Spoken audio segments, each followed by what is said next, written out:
Los propietarios de la vivienda desalojada en Benzú a causa de un socavón esperan una solución. Vigilancia de Costas ya estuvo inspeccionando la zona este sábado. Hoy se espera que lo hagan técnicos de Fomento. Mientras tanto, nosotros vamos a hablar con el propietario de esta vivienda y también hablaremos con un experto, con un arquitecto, sobre las zonas consideradas en riesgo de inundación por el Plan General de Ordenación Urbana. Se cumplen 20 años del hallazgo del yacimiento fenicio en Benzú, que data de finales del siglo VIII y VII a.C. Por ese motivo, el Instituto de Estudios de UTIES ha organizado un evento llamado Indígenas y Fenicios a rutas del Estrecho de Gibraltar. Hablaremos en unos instantes con el arqueólogo de la ciudad, Fernando Villada. Y hoy también conoceremos el día a día de los GEAS de la Guardia Civil, del Grupo Especial de Actividades Subacuáticas de la Benemérita.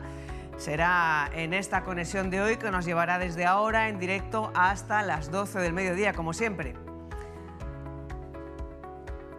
¿Qué tal? Muy buenos días. Bienvenidos a nuestra conexión, nuestra cita diaria con la actualidad local en directo. Es lunes, es 18 de noviembre, una conexión que también nos va a llevar a la sala de prensa del Palacio Autonómico.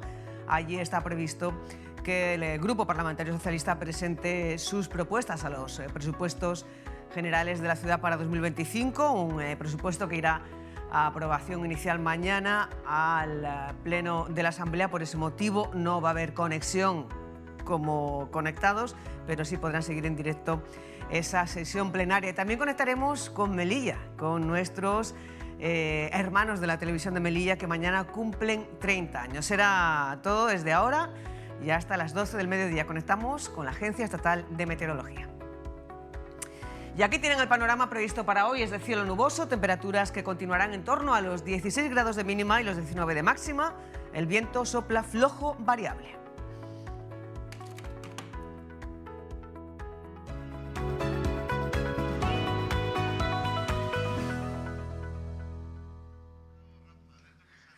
Dos minutos pasan de las 10 de la mañana, nos vamos a Benzú. Allí ha sido desalojada una vivienda por la aparición de un socavón. Los técnicos están a esperas de inspeccionar la zona para ver si hay que tomar más medidas preventivas. Ahí está nuestro compañero Rafa Morales. Buenos días, Rafa.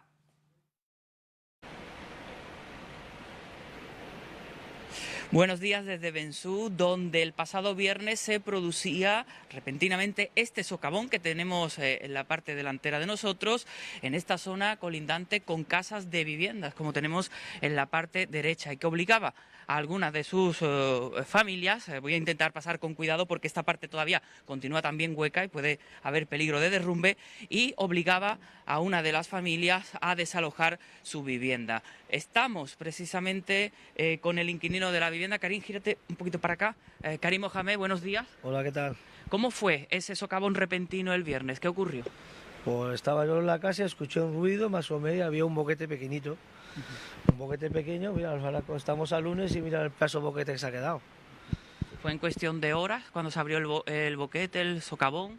Sí, en cuestión de horas, un boquete pequeño, claro, como había levante, cada vez iba escarbando más hasta que se ha quedado este boquete. Gracias a Dios que el levante ha bajado y no ha ido a más.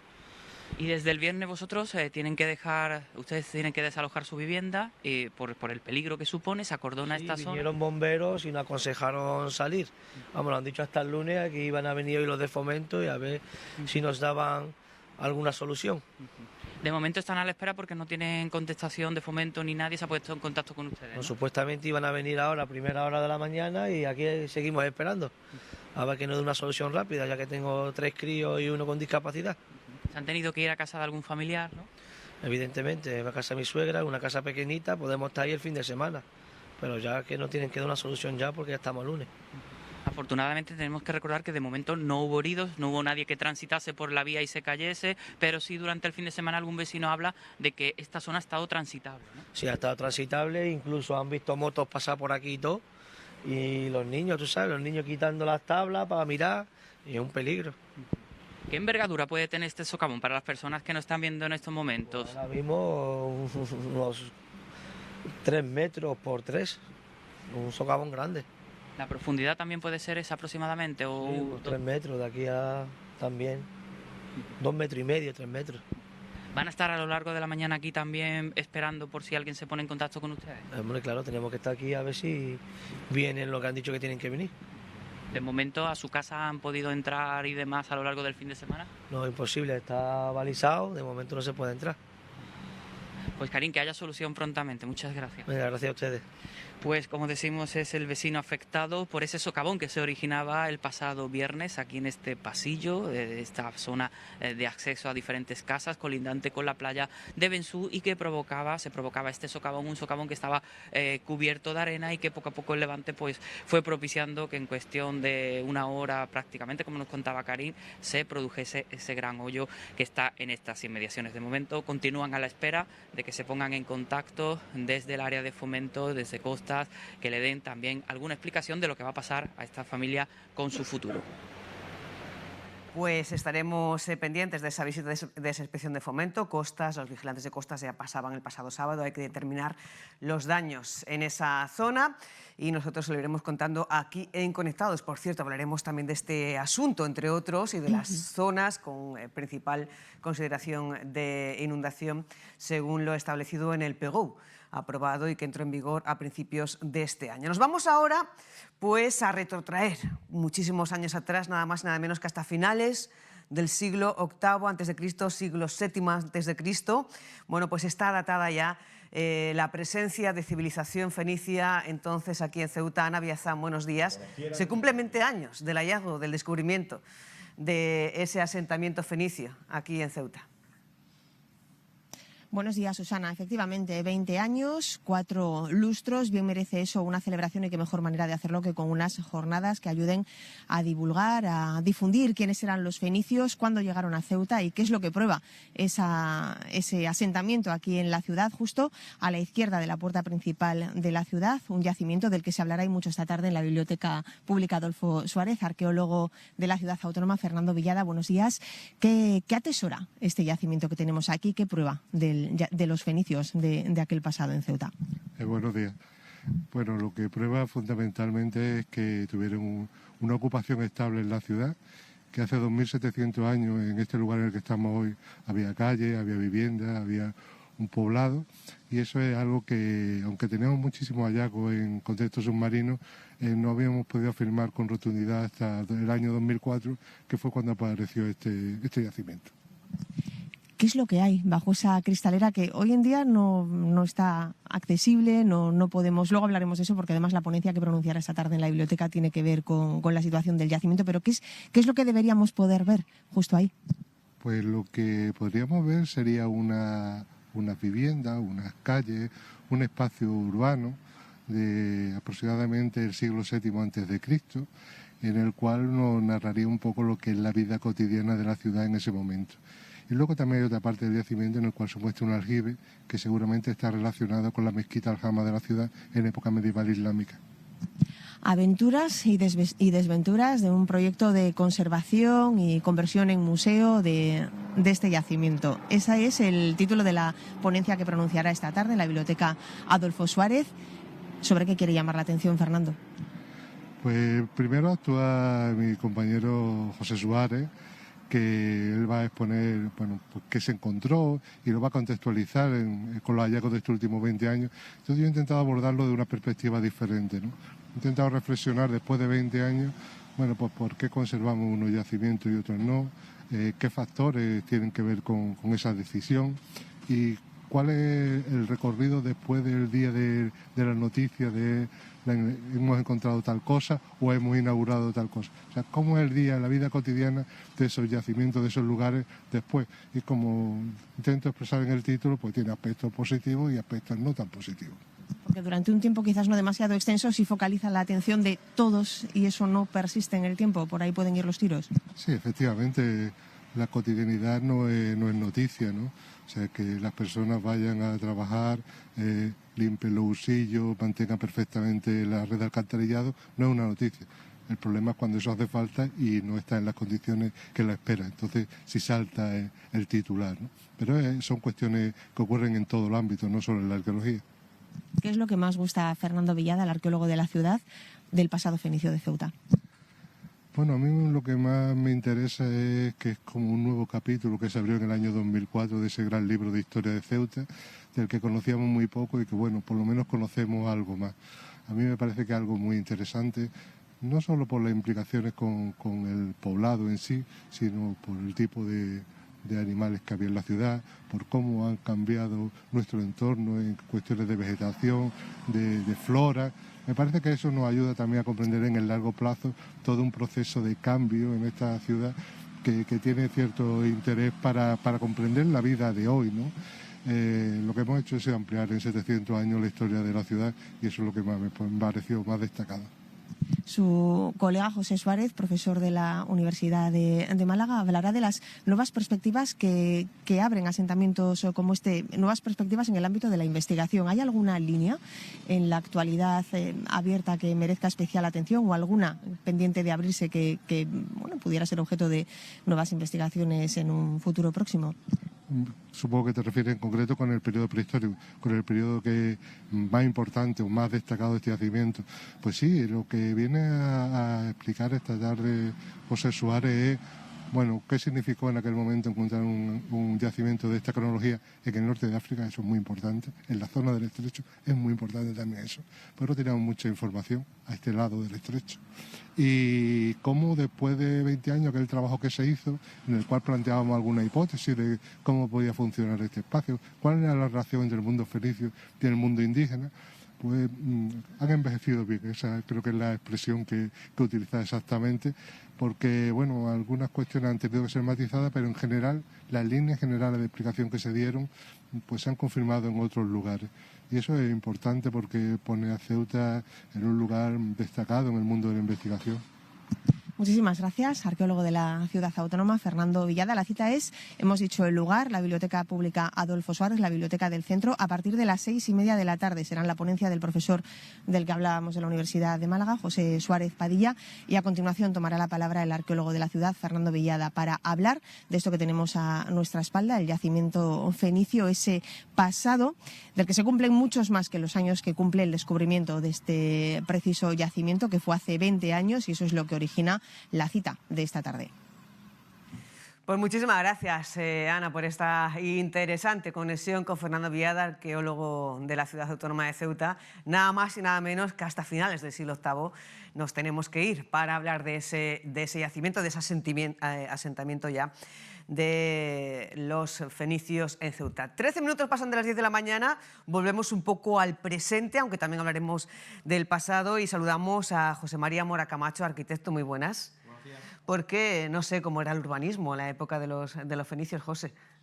Había urbanismo y se salía como se podía. Desde luego que quizá ahí lo que primaba era más la seguridad del día a día y la planificación, aunque quizá había nociones muy básicas, primaban otro tipo de conceptos, ¿no? Bueno, aprovechando la presencia de un experto, en este caso de un arquitecto, que además fue decano del Colegio de Arquitectos en su día aquí en Ceuta, queremos hablar con él sobre diferentes cuestiones que salen ahora a la palestra a raíz de la Dana en Valencia.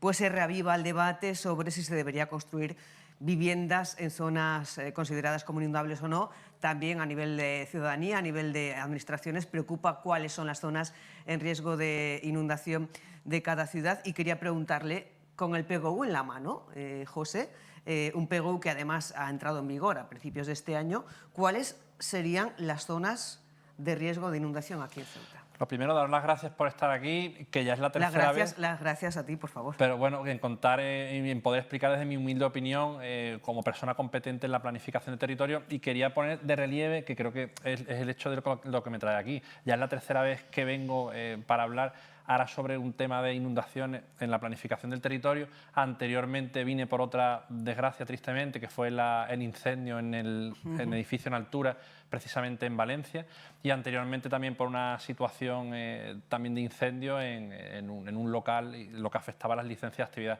Quiero poner aquí... Una discoteca. Sí, también una discoteca, exacto, y aquí después ocurrió algo similar.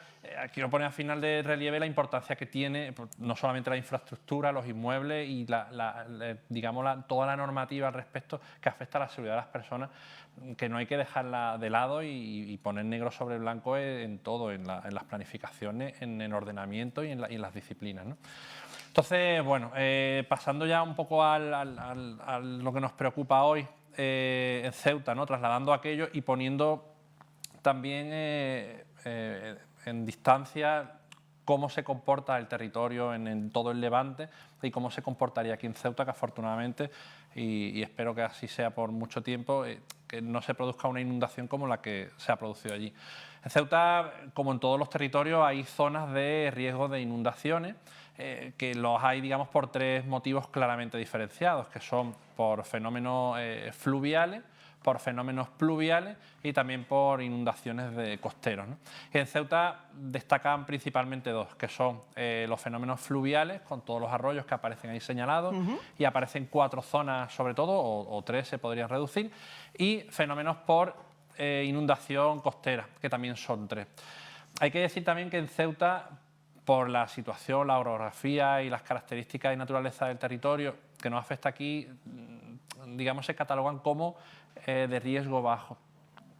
¿Cómo de riesgo bajo? Hay 3 niveles: riesgo bajo, riesgo medio y riesgo alto. Y eso digamos, se escalona en función del riesgo de retorno que puede producirse algún tipo de inundación, según si ese retorno se puede producir en 50 años, que sería riesgo alto, en un periodo de 100 años, que sería riesgo medio, y en un periodo de hasta 500 años, que sería un riesgo bajo. Insisto, aquí en Ceuta Nosotros estamos en riesgo consideramos... bajo hasta un periodo de 500 años, ¿no? Exacto, se estima que hasta en un periodo de 500 años podría aparecer alguna situación, digamos, de estas características. Decías que se diferencian entre riesgos pluviales, riesgos de fenómenos costeros. En riesgo fluvial o pluvial, Arroyos Benítez, Caña Ortega y Barranco Central, Arroyo de las Bombas y Arroyo de las Colmenas. Y luego, en cuanto al riesgo por fenómenos costeros, la zona de Benzú, la zona de Ceuta, La Muralla, zona central, y la Almadraba Nacional 352. No sé si podemos hablar de una en una. Sí, mira, por ejemplo, vamos al tema de los fluviales, que en el primer plano que se ha visto en este se ven claramente diferenciados. El de Benítez, que es todo el verde que se ve por ahí, digamos, en el norte.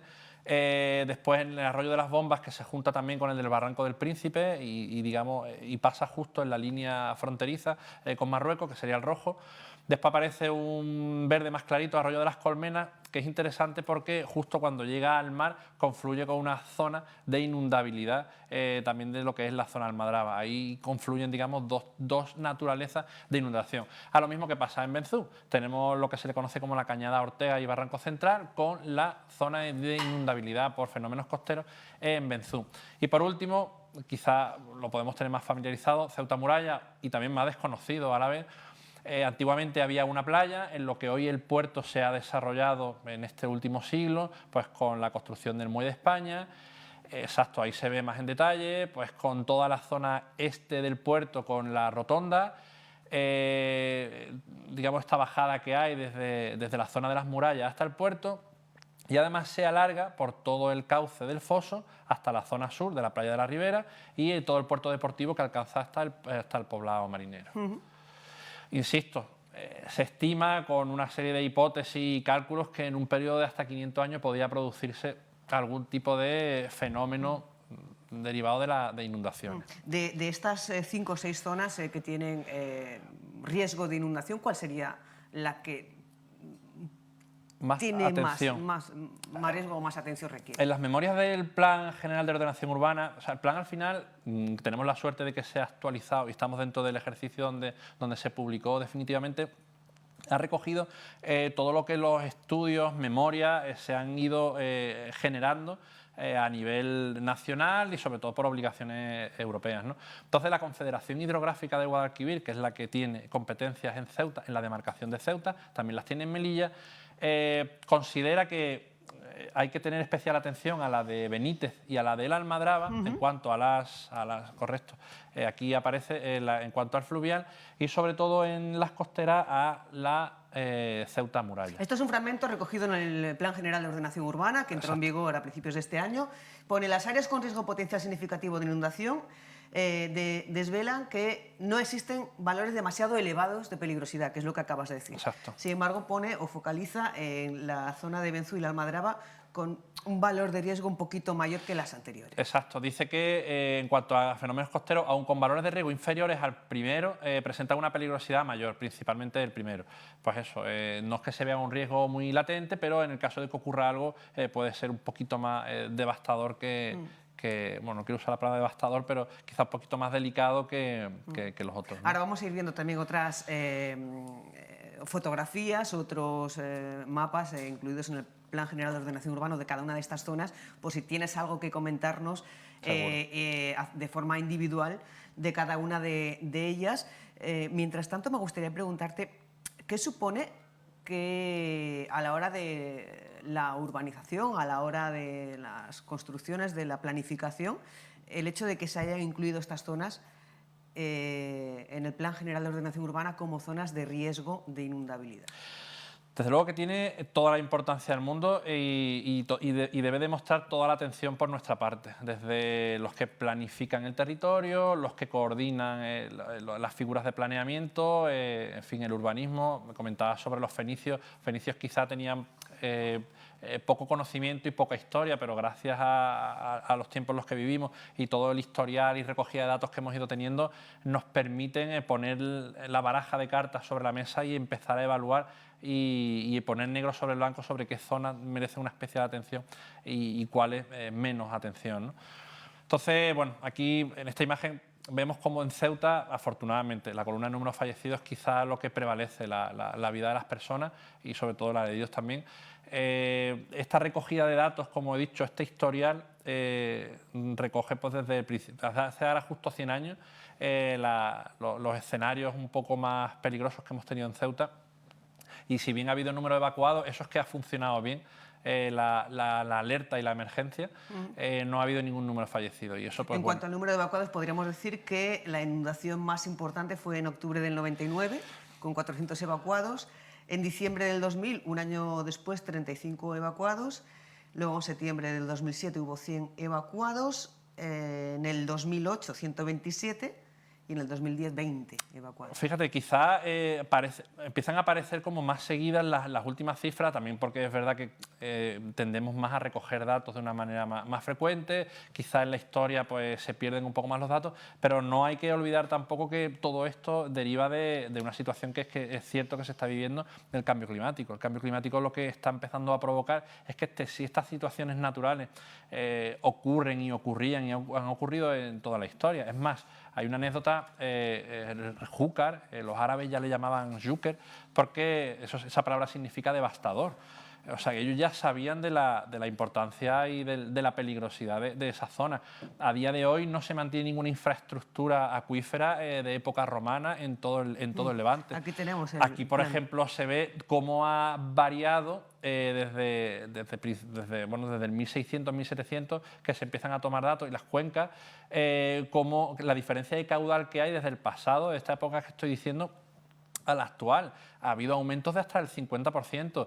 Esto no hace más que aumentar poco a poco. Esta zona también es verdad que es muy porosa. Esta zona funciona como una esponja. La esponja empieza a coger agua y en el momento en que hay algún tipo de pinchazo, empieza a salir agua, pues esta fotografía es de la Confederación Hidrográfica del Júcar, no es de aquí de Ceuta, pero aquí se ve bueno, pues en color verde en un incremento del caudal del 30-35%, así hasta el color rojo, donde el caudal se incrementó en los últimos años hasta un 50%. Es muy interesante esta imagen porque vemos cómo esa capilaridad invade en un alto porcentaje el territorio. Toda la Comunidad Valenciana, especialmente todo el Levante, tiene que tener especial cuidado, en vista a lo que ha pasado, ¿no? De que tiene que establecer medidas de protección y de salvamento a la población. Insisto, las catástrofes naturales han ocurrido, ahora con el cambio climático van a ocurrir de manera cada vez más frecuente y más violenta, y lo que tiene que hacer la sociedad moderna es anticiparse a ello, con infraestructura y programando también educación, protocolos de actuación, porque lo que está por encima de todo son no solamente los bienes materiales, sino la vida de las personas. Sí, hay quien insiste en negar el cambio climático. Bueno, yo ahora he de decir, reconozco que preparando un poco esta entrevista, al final empiezas a leer y a estudiar. Yo soy consciente, mi profesión también así me obliga al cambio climático en la construcción de los edificios, pero empezamos a subir de escala, ya no solamente el edificio en lo que afecta digamos, en conceptos térmicos. Esto a nivel territorio, vamos, es que no hay más que verlo. Hay que tirar. Europa ha trabajado mucho para considerar el cambio climático como uno de los ejes digamos, de reglamentación en este siglo que viene, y también a nivel mundial hay muchísima información, muchísimos datos que ponen en relieve la importancia y el alcance que está teniendo el cambio climático en estos últimos años. Y te preguntaba, José, que el hecho de que estas zonas, las 1, 2, 3, 4, 7 zonas que están incluidas en el Plan General de Ordenación Urbana como zona de probable inundación, el riesgo de inundación, ¿qué supone a la hora de, pues, para hacer una construcción, pone algún tipo de requisitos, algún tipo de medida? ¿Qué supone que sean incluidas en el PGV?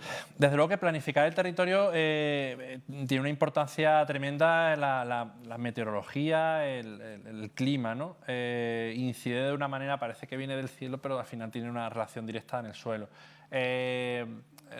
A nivel de seguros, a nivel de... Desde luego que a nivel de seguro, a ver quién es el seguro, bueno, el que se atreve o el valiente que es capaz de asegurar una vivienda que, aunque sean 500 años, puede provocar algún tipo de riesgo, ¿no?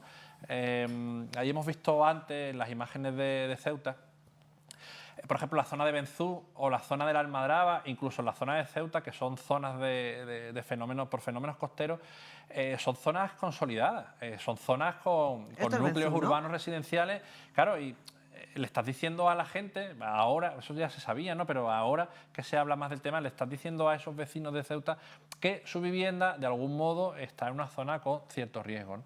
Esto limita muchísimo la programación y el desarrollo urbanístico y territorial de la ciudad. Cierto es que se produce un cierto estancamiento porque va a ser cada vez más difícil proyectar un desarrollo urbanístico ahí, incluso una construcción de cualquier tipo de inmueble. Pero ya, insisto, en Ceuta donde más restricciones hay son cuando, bueno, a nivel estatal lo que se propone es cuando hay riesgo alto y riesgo medio, hay una serie de restricciones. Por ejemplo, industrias contaminantes, industrias pesadas o cosas que en el momento que pueda haber un colapso pueda además extenderse al resto de la población. Por ejemplo, hoy hemos hecho hace un rato una conexión con el propietario de una vivienda que ha sido desalojado por la aparición de un socavón. Está a expensas de pues, inspecciones tanto por parte de Costas, que ha ido el pasado sábado, Fomento tiene previsto ir hoy, para valorar el nivel de afección de la zona. No es de extraña. Los que trabajamos al final con esto, y entiendo que también estos vecinos no tienen que vivir en situaciones de tranquilidad. Su día a día, sobre todo cuando se acerca el otoño y el invierno, tiene que ser bastante inquietante porque estás viendo la ferocidad del mar chocando contra tus propias ventanas, ¿no? Entonces, que esto aparezca ahora, bueno, esto podía aparecer y de hecho ha aparecido. No es un problema puntual. Este vecino está mostrando a la zona lo que le puede pasar al resto de vecinos. Debería hacerse no solo una inspección local y puntual a este inmueble, sino también valorar qué riesgos puede haber que no se vea en el resto de la barriada. Sobre todo son cosas que un día no se ven y de pronto esa grieta aparece un socavón, o Dios no quiera que pueda haber algún tipo de deslizamiento, ¿no? ¿Qué se puede hacer en estos casos? ¿Cuál sería el protocolo a seguir? Lo desconozco exactamente, pero desde luego que a estas personas habrá que informarles de los riesgos, desde luego que su vivienda, quizá las administraciones públicas deberían de empezar a planificar, y más pronto que tarde y con mucha velocidad, algún tipo de realojo o desalojo, porque yo creo que al establecer ahí alguna medida de contención infraestructural va a suponer una inversión bastante elevada, y que además no te asegura que eso vaya a funcionar, sobre todo en un espacio tan consolidado y con una poca ordenación urbanística como puede haber allí, ¿no? Es decir, ahí esas calles, en esas zonas, hay pocas avenidas de desahogo, hay zonas con calles muy estrechas, hay muchos rincones. Eso hace que en el momento de que haya algún tipo de peligro, bien venga de la ladera o bien venga del mar, pues el agua al final vaya haciendo empujes que no sean muy convenientes al inmueble, ¿no? En España existen casi 370.500 edificios sobre un terreno con peligro de riadas, subidas del mar o zonas inundables, según un informe publicado la semana pasada por diario.es. ¿Hay alguna estimación de la cantidad de edificios que estén sobre terreno inundable en Ceuta? Ese estudio yo lo he estado también viendo. El diario.es, a partir de las inundaciones que se produjeron en 2023 en Murcia, hizo un trabajo, una labor bastante encomiable, que era superponer las zonas cartografiadas con riesgos de inundación, que eso está en la página del Ministerio de Medio Ambiente, resumiendo, y lo superpuso al catastro. A partir de ahí dio con una cifra, son unas 370.000. Hay que decir también que ahí no están incluidas ni País Vasco ni Navarra, es decir, que podrían ser incluso más, tienen un catastro independiente, ni también consideró el riesgo pluvial de lluvia. Es decir, un número muy conservador. No obstante, Ceuta, con lo que hemos visto en ese mismo estudio, establece que unas 125 viviendas podrían estar ahí incluidas. No es más que un 0,5%, pero vamos, ni que decir que con que haya solamente una vivienda en riesgo, merece toda nuestra atención, porque bueno, al final hay que multiplicar más o menos la media entre un 2,5 aproximadamente por vivienda, y nos sale en torno a unas 350 personas que están viviendo en zonas inundables. 125 viviendas, 350 personas que están viviendo en zonas de riesgo. Aproximadamente, sí. Entonces, bueno, desde luego que merece nuestra atención, porque bueno, con la población que tiene Ceuta, pues habrá que... Por eso, en cierta medida también, el Plan General de Ordenación Urbana en Benzú y en zona de la Almadraba, al final lo que necesita es de una figura de planeamiento específica, que regule, no de una manera global, que regule cómo ha de trabajarse en esa zona. Esta zona es la zona de la Almadraba 352. ¿Qué destacarías de esta zona de riesgo? Esta zona, aquí digamos, se señala en rojo la inundación que hay por fenómenos costeros, ¿no? Aquí abajo, la actividad económica, se ve que hay residenciales, hay infraestructura y hay agricultura, silvicultura y recursos naturales. Desde luego que hay residencial, eso es quizás lo que más habría que atender. El problema, digamos, de esta zona es toda la vaguada que viene desde el norte a sur, que podría implicar en un momento de escorrentía o avenida, que se solape además con un fenómeno costero que podría hacer de esa zona pues una zona de difícil atención y de riesgo pues un poco considerable. ¿Alguna otra zona en la que quieras pararte puntualmente? Bueno, Benzú hemos visto que también le ocurre lo mismo con el arroyo que acomete de sur a norte, aquí en este caso, y la zona costera. También se produce, aparte de esto, hay unos peligros también adosados a infraestructura. Nosotros tenemos 2 embalses.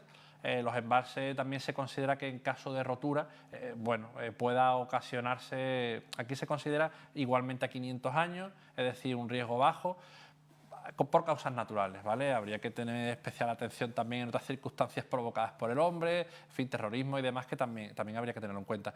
Pero, bueno, aquí no se ven porque Este es Arroyo Benítez, ¿no? Sí. Por ejemplo, el arroyo Paneque también es interesante. El arroyo Paneque empieza a coger una vaguada y justo abajo, cuando llega a Avenida España, lo que tenemos es el Colegio de San Daniel.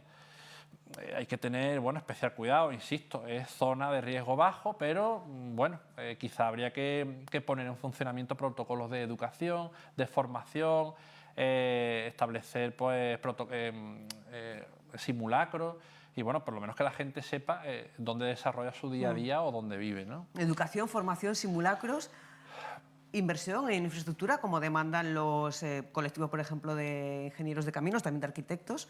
¿Haría falta invertir en infraestructura en Ceuta? Desde luego, pero sí al 100%. El otro día, escuchando a mi compañero y amigo Rafael Martínez Peñalver, desde el colectivo de ingenieros, que son quizás los más preparados, y estoy seguro que además los ingenieros españoles son, digamos, los mejores preparados, o uno de los mejores preparados del mundo. Siempre hemos ido a la vanguardia y las empresas constructoras han estado muy preparadas siempre, porque bueno, la península ibérica es un territorio con una gran riqueza natural, pero que también ello conlleva que hay que trabajarla, ¿no? Entonces, hay una responsabilidad y los colectivos técnicos lo demandamos en construir infraestructuras que salvaguarden. Aquí en Ceuta, ¿qué infraestructura recomendaría como arquitecto? Bueno, quizá en unas zonas de riesgo bajo no sea tan perentorio una construcción, pero sí quizá habría que tener un poco de planificación y sobre todo educación, como he insistido, enseñarle a la gente, ser consciente, mostrarle de dónde están, y en caso de que hubiera hipotéticamente... Estamos hablando de que las generaciones ahora mismo que estamos en vida, quizás, y ojalá, no veamos ninguna circunstancia de estas, porque se valora a largo plazo que si hay algo puede producirse en 500 años, ¿no? Esta Dana ha puesto sobre la mesa otra vez el debate de si se puede construir vivienda en zona considerada de riesgo, aunque sea bajo. ¿Cuál es su opinión al respecto y qué dice la ley también? Mira, desde luego que en zona alta, desde luego que no. En zona media, digamos cuando el periodo de retorno está en 100 años, hay un tipo de inmueble que se puede construir, incluso dependiendo del caudal y la velocidad del agua, pues te limita aún más. En riesgo bajo, solamente lo que estaría prohibido sería la industria contaminante o con riesgos inherentes de accidente grave. No obstante, toda licencia de uso que ha de situarse dentro de un área de estas de inundabilidad debe de justificarse debidamente e incluso debe de prepararse y proyectarse en medidas de evacuación y disuasorias en caso de que el día de mañana pueda producirse una catástrofe. No obstante, también el plan incluye recomendaciones de la Confederación Hidrográfica que, recaen, y esto es algo muy práctico, ha de incluirse una declaración responsable del promotor y del propietario que sea conocedor, responsable de que su inmueble está dentro de una zona inundable, y además en el registro de la propiedad su suelo, su parcela o su vivienda también debe de venir incluida que está en una zona inundable. Entonces, en zonas de 500 años, pues sí, se puede construir vivienda, pero también teniendo en cuenta pues dónde estaría la cota de inundabilidad y qué usos deberían de distribuirse. El tema de los sótanos hay que tener cuidado, materiales de construcción, hay que saber jugar también con materiales ya de índole técnica, si son porosos, no lo son. Eso es importante también tenerlo en cuenta. Con esta situación y esta catástrofe de la Dana en Valencia, que también tenemos momentos incluso de información, saturación informativa, pues en la calle también nos preguntamos muchas veces, ¿está Ceuta preparada para afrontar una situación límite de emergencia de ese tipo? Como experto, ¿qué les diría? Ceuta tiene en vigor ahora mismo lo que se llama el plan INUNCE. Que además acaba de revisarse en el mes de septiembre. Exacto, hace 2 meses se revisó, y además importantísimo la revisión y la actualización. Es decir, el mundo año a año y por situaciones van produciendo transformaciones en el territorio que merecen la atención de los especialistas, no solamente para que actualicen los protocolos, incluso las zonas. Estas zonas están vivas, incluso la directiva europea propone y obliga incluso que cada 6 años ha de revisarse las zonas de inundabilidad. De las confederaciones hidrográficas cada 6 años deben de ir haciendo un trabajo continuado. Aquí hay 7, en el PGO anterior, ¿cuántas había? Creo que no se atendía y lo desconozco. Sí que ha tenido un peso importante incluso en la espera de la aprobación del plan, porque era uno de los temas que la Confederación lo consideró ineludible para la aprobación definitiva. Y fue una de las esperas más ansiosas, que se trabajara sobre estos temas que no se tenía, en previsión. Ya que has mencionado el enuncio, ¿qué destacarías de ese plan especial de inundaciones de Ceuta, que ha sido revisado recientemente en el mes de septiembre y en el que participan policía local, bomberos, 112, Área de Protección Civil, Parque Móvil, Servicios Sociales, Acensa, Confederación Hidrográfica del Guadalquivir. También tenemos fotografías de situaciones que se han vivido en Ceuta que están incluidas en este plan. ¿Qué destacarías tú de este plan El especial? INUNCE, al final, es un plan digamos, que determina el protocolo y las actuaciones que habría que llevarse a cabo en situaciones de inundaciones. ¿Esto dónde ha sido? Esto es en calle Juan I de Portugal. ¿Cuándo ha sido? ¿Lo recuerdas? No, lo desconozco. Seguramente en alguna de estas inundaciones que hemos hemos señalado señalado del año 2007, 2008. ¿Ves? Esto es Juan I de Portugal. Lo que se ve a la izquierda es el muro que separa al antiguo hospital de la Cruz Roja. Bueno, al final te da un poco las pistas, la orografía te da un poco las pistas. Este documento es público, el INUNCE, digamos, descuelga de lo que es el Platerce, que es un plan territorial de Ceuta, que además incluye otro tipo de catástrofes, inundaciones, incendios forestales, corrimientos de tierra, etcétera, etcétera. Esto sería la Almadraba, en la zona, pues, bueno, donde antiguamente estaba el puente que te lleva al Mercadona, que se ve a la izquierda. Esto nos da una pista de Ceuta que tiene una orografía muy peculiar, tiene unas cañadas, digamos, bastante acusadas.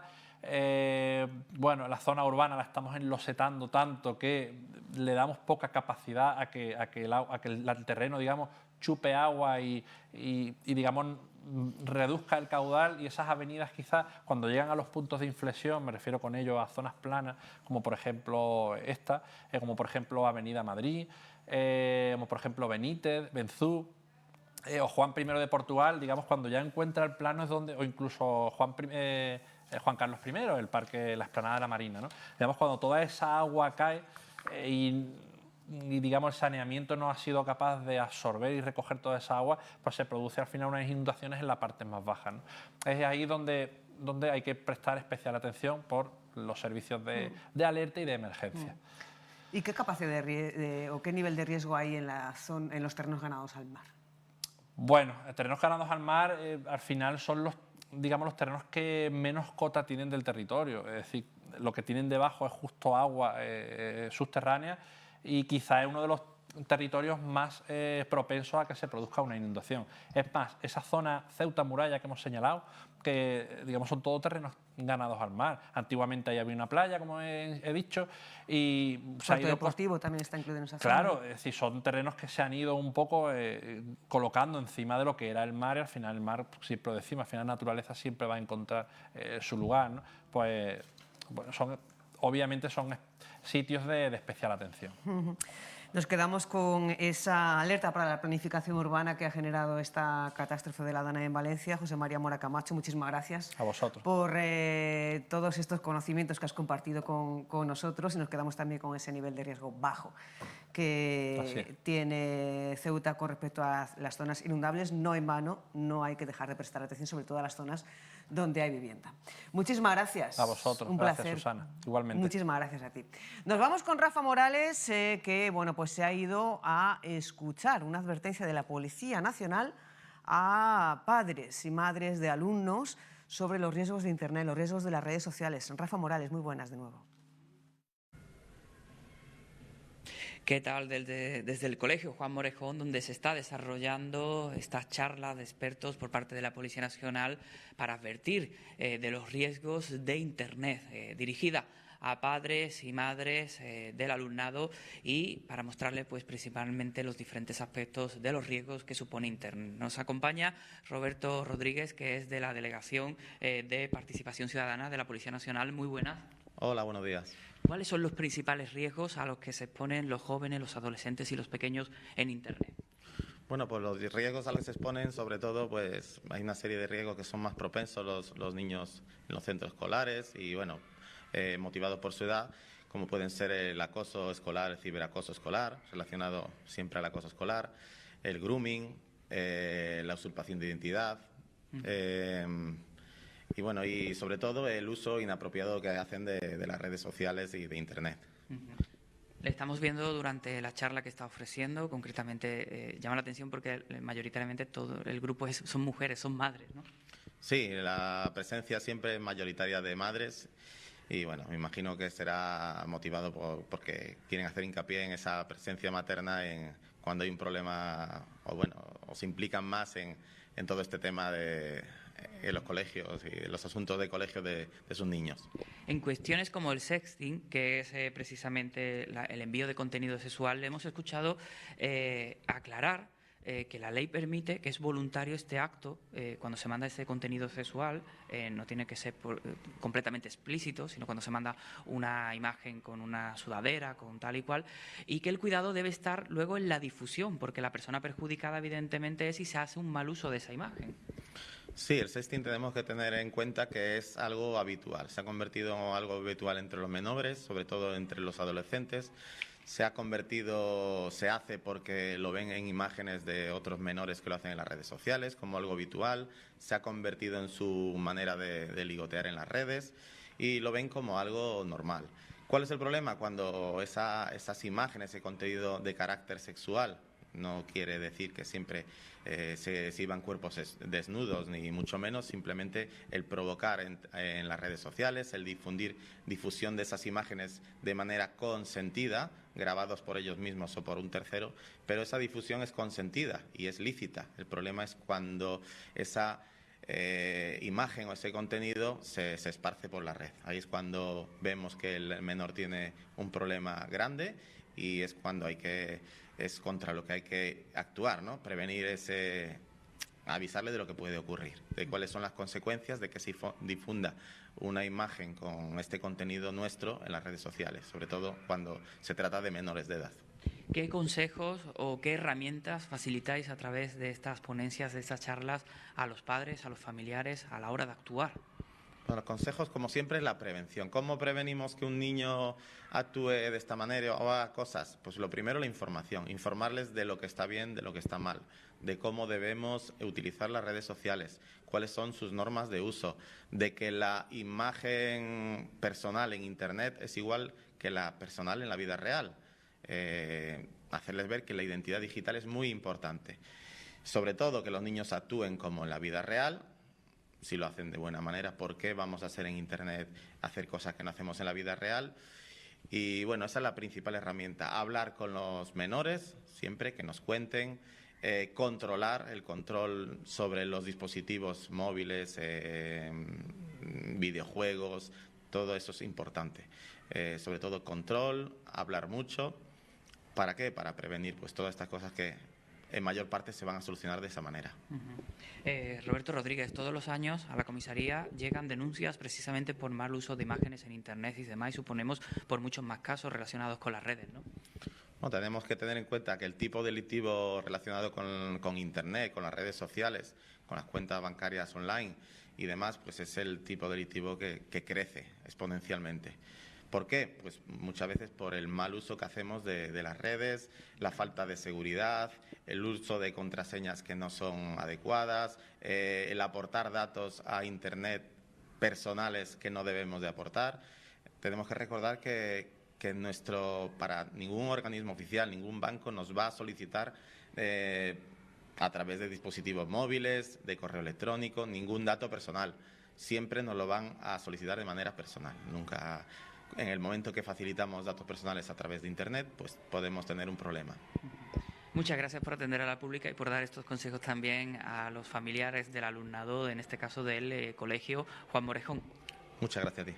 Pues nos quedamos con esos consejos de los expertos. También tener muy en cuenta que para utilizar las redes hay que tener empatía con los demás. No podemos infringir en los derechos del resto de personas, la intimidad, el honor, la imagen, y también dotarnos en nuestras redes, no aceptar a desconocidos. Interesante charla, interesante advertencia también por parte de la Policía Nacional a papás y a mamás, a padres y madres de alumnos sobre los riesgos de Internet, sobre los riesgos de las redes sociales. Es como una puerta abierta a todo un mundo en el que hay muchos riesgos y muchos peligros. Así que interesante iniciativa la que se está llevando a cabo esta mañana en el Colegio Juan Morejón. Abrimos la tertulia de hoy. Pepe Grosso, buenos días. ¿Qué tal el fin de semana? Pues estudiando mucho. ¿Estudiando mucho? Sí, aprovecho porque tengo la semana siempre muy ocupada. No sería estudiar para la tertulia, ¿no? También, pero vamos, eso ha sido más bien esta noche. No, estudiando. Pero muy bien, estupendamente. Muy bien, me alegro un montón. Enrique Ávila, muy buenas. ¿Qué tal el fin de semana? ¿Bien? Bien, muy bien. Y Joaquín, muy buenas. Buenos El días. fin de bien, ¿no? Estupendo. Yo desde que me jubilé no tengo prisa. No tienes prisa. Bueno, pues está bien eso de no tener prisa y está fenomenal que haya sido muy bien el fin de semana. No sé si me han dicho algo, si nos vamos a la calle. Nos vamos a la calle, sí. Ahora empezamos la tertulia de hoy porque la Asociación Española contra el Cáncer ha empezado hoy, ha iniciado hoy una campaña de captación de socios. Estará captando socios durante toda la semana, tanto en la calle como en los centros de salud. Nos vamos hasta el centro de salud del recinto. Ana Biazán, buenos días. Ya ha comenzado esa campaña de captación de socios, ¿verdad? Ha comenzado y buena falta hace porque toda ayuda es poca, Susana, cuando se trata del asunto del que estamos hablando, del cáncer. La Asociación Española contra el Cáncer es la entidad social y privada que más dinero dedica a la investigación sobre esta enfermedad, 114 millones de euros. Y el tema no es baladí si tenemos en cuenta otros datos, tales como que 1 de cada 2 hombres, 1 de cada 3 mujeres desarrollaremos cáncer a lo largo de nuestra vida. Toda ayuda es poca, decíamos al inicio de la conexión. Cristina, Carmen, buenos días. Por eso es necesario captar socios, a pesar de que los hay buenos, cuantos más mejor. Cristina, buenos días. Buenos días. La verdad que toda ayuda es bien recibida, ¿no? Necesitamos personas que quieran ayudar a personas, al fin y al cabo. Ayudamos pues con todo lo que necesite un paciente oncológico, si necesita una peluca, si pierde el pelito, prótesis, ayuda psicológica no solo a pacientes, sino también a familiares, si necesita un piso de acogida, si necesita ir a la península, acompañamiento. Durante toda la semana vais a estar en Ceuta. ¿En dónde y en qué horario? Vamos a estar... Carmen, dime. Sí, hola. Los 3 centros de salud durante toda la mañana, empezaremos temprano y alargaremos hasta que la afluencia nos lo permita. Y por la tarde en la calle, ¿cómo se llama la calle? El Paseo del Rebellín, quizás. El Rebellín. Toda la tarde estaremos allí con stand también informando a todo el mundo de la labor de la asociación y pidiendo esa colaboración a Ceuta para Ceuta, porque nuestra labor aquí es venir a ayudaros a vosotros aquí. Por eso nos hemos desplazado.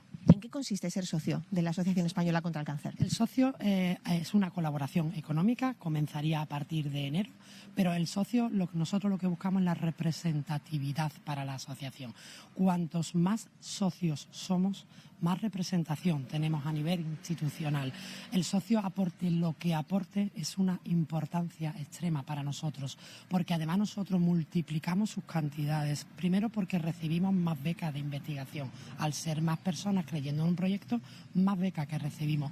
Y además el socio se desgrava lo que aporta en su declaración de la renta hasta el 80%. De manera que es una herramienta muy poderosa la que le da a la asociación de poder obligar a las instituciones a que esa desgravación luego la ponga en la lucha contra el cáncer. Porque de la dimensión entonces de la asociación dependen ayudas que se reciben ya no solo de los socios, sino de otras entidades. Las instituciones y becas de investigación y colaboración que siempre nos vienen muy, muy, muy bien también. Habéis venido desde Sevilla para esta campaña de captación. Sevilla y Huelva. Sevilla, Huelva y Almería y 3 madrileños. Venimos 6 personas desde la península para deciros que allí los recibimos siempre con los brazos abiertos y siempre lo vamos a hacer. Yo, por ejemplo, en Sevilla estoy muy habituada a recibir ceutís que vienen a darse tratamiento al hospital, ¿no? Y ofrecerles pisos de acogida y ofrecerles nuestras dietas de alimentos y ofrecerles toda la ayuda psicológica y voluntariado que se le puede dar en un hospital. Pero también queremos que Ceuta tenga aquí sus grandes áreas oncológicas, que los pacientes puedan y deban de ser tratados aquí para su comodidad, para su beneficio y el de toda su familia.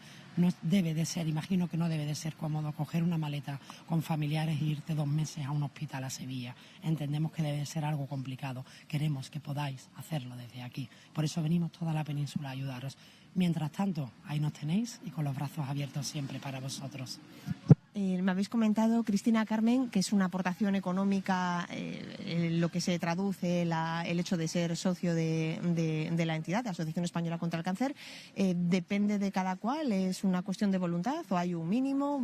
Sí. El socio, nosotros partimos siempre de unos mínimos para hacerlo socio de 10 euros, pero nosotros partimos por la labor que nosotros venimos a hacer. El socio puede ser socio a través de la web desde cantidades más pequeñas. Nosotros lo que hacemos es una labor aquí a pie de calle a partir de 10, 12, 15 euros, es lo que mínimo que la gente está poniendo.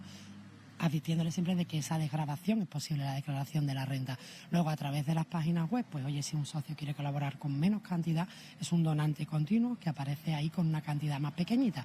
También el socio parte de una cantidad que luego puede modificar, siempre va a tener un 900 gratuito al que llamar y poder disminuir o aumentar. Oye, me le ha tocado la lotería de Navidad, ahora quiero colaborar con más, por ejemplo, ¿no? Puede disminuir y aumentar su cuota siempre. Nuestra campaña está partiendo de 10 euros, me parece una cantidad bonita, una cantidad que puede aportar mucho a Ceuta. ¿Y cómo están yendo estos primeros momentos de campaña de captación? Os pregunto a las dos. Cristina. Yo veo a las personas implicadas, la verdad. Veo que están concienciadas y que están siendo solidarias. Carmen, ¿es tu percepción también? Totalmente. Me ha sorprendido mucho la gran cantidad de gente que nos ha dicho ya somos socios y eso nos da mucho orgullo, ¿no? Llevamos aquí una hora y poco y ya hemos hecho algunos socios, entonces pues la verdad que, oye, el arranque ha sido muy bueno. A ver los compañeros ahora cuando hablemos qué tal. ¿Hay una expectativa definida de lo que podréis conseguir a lo largo de toda la semana? Porque es hasta el sábado, ¿verdad? Hemos dicho.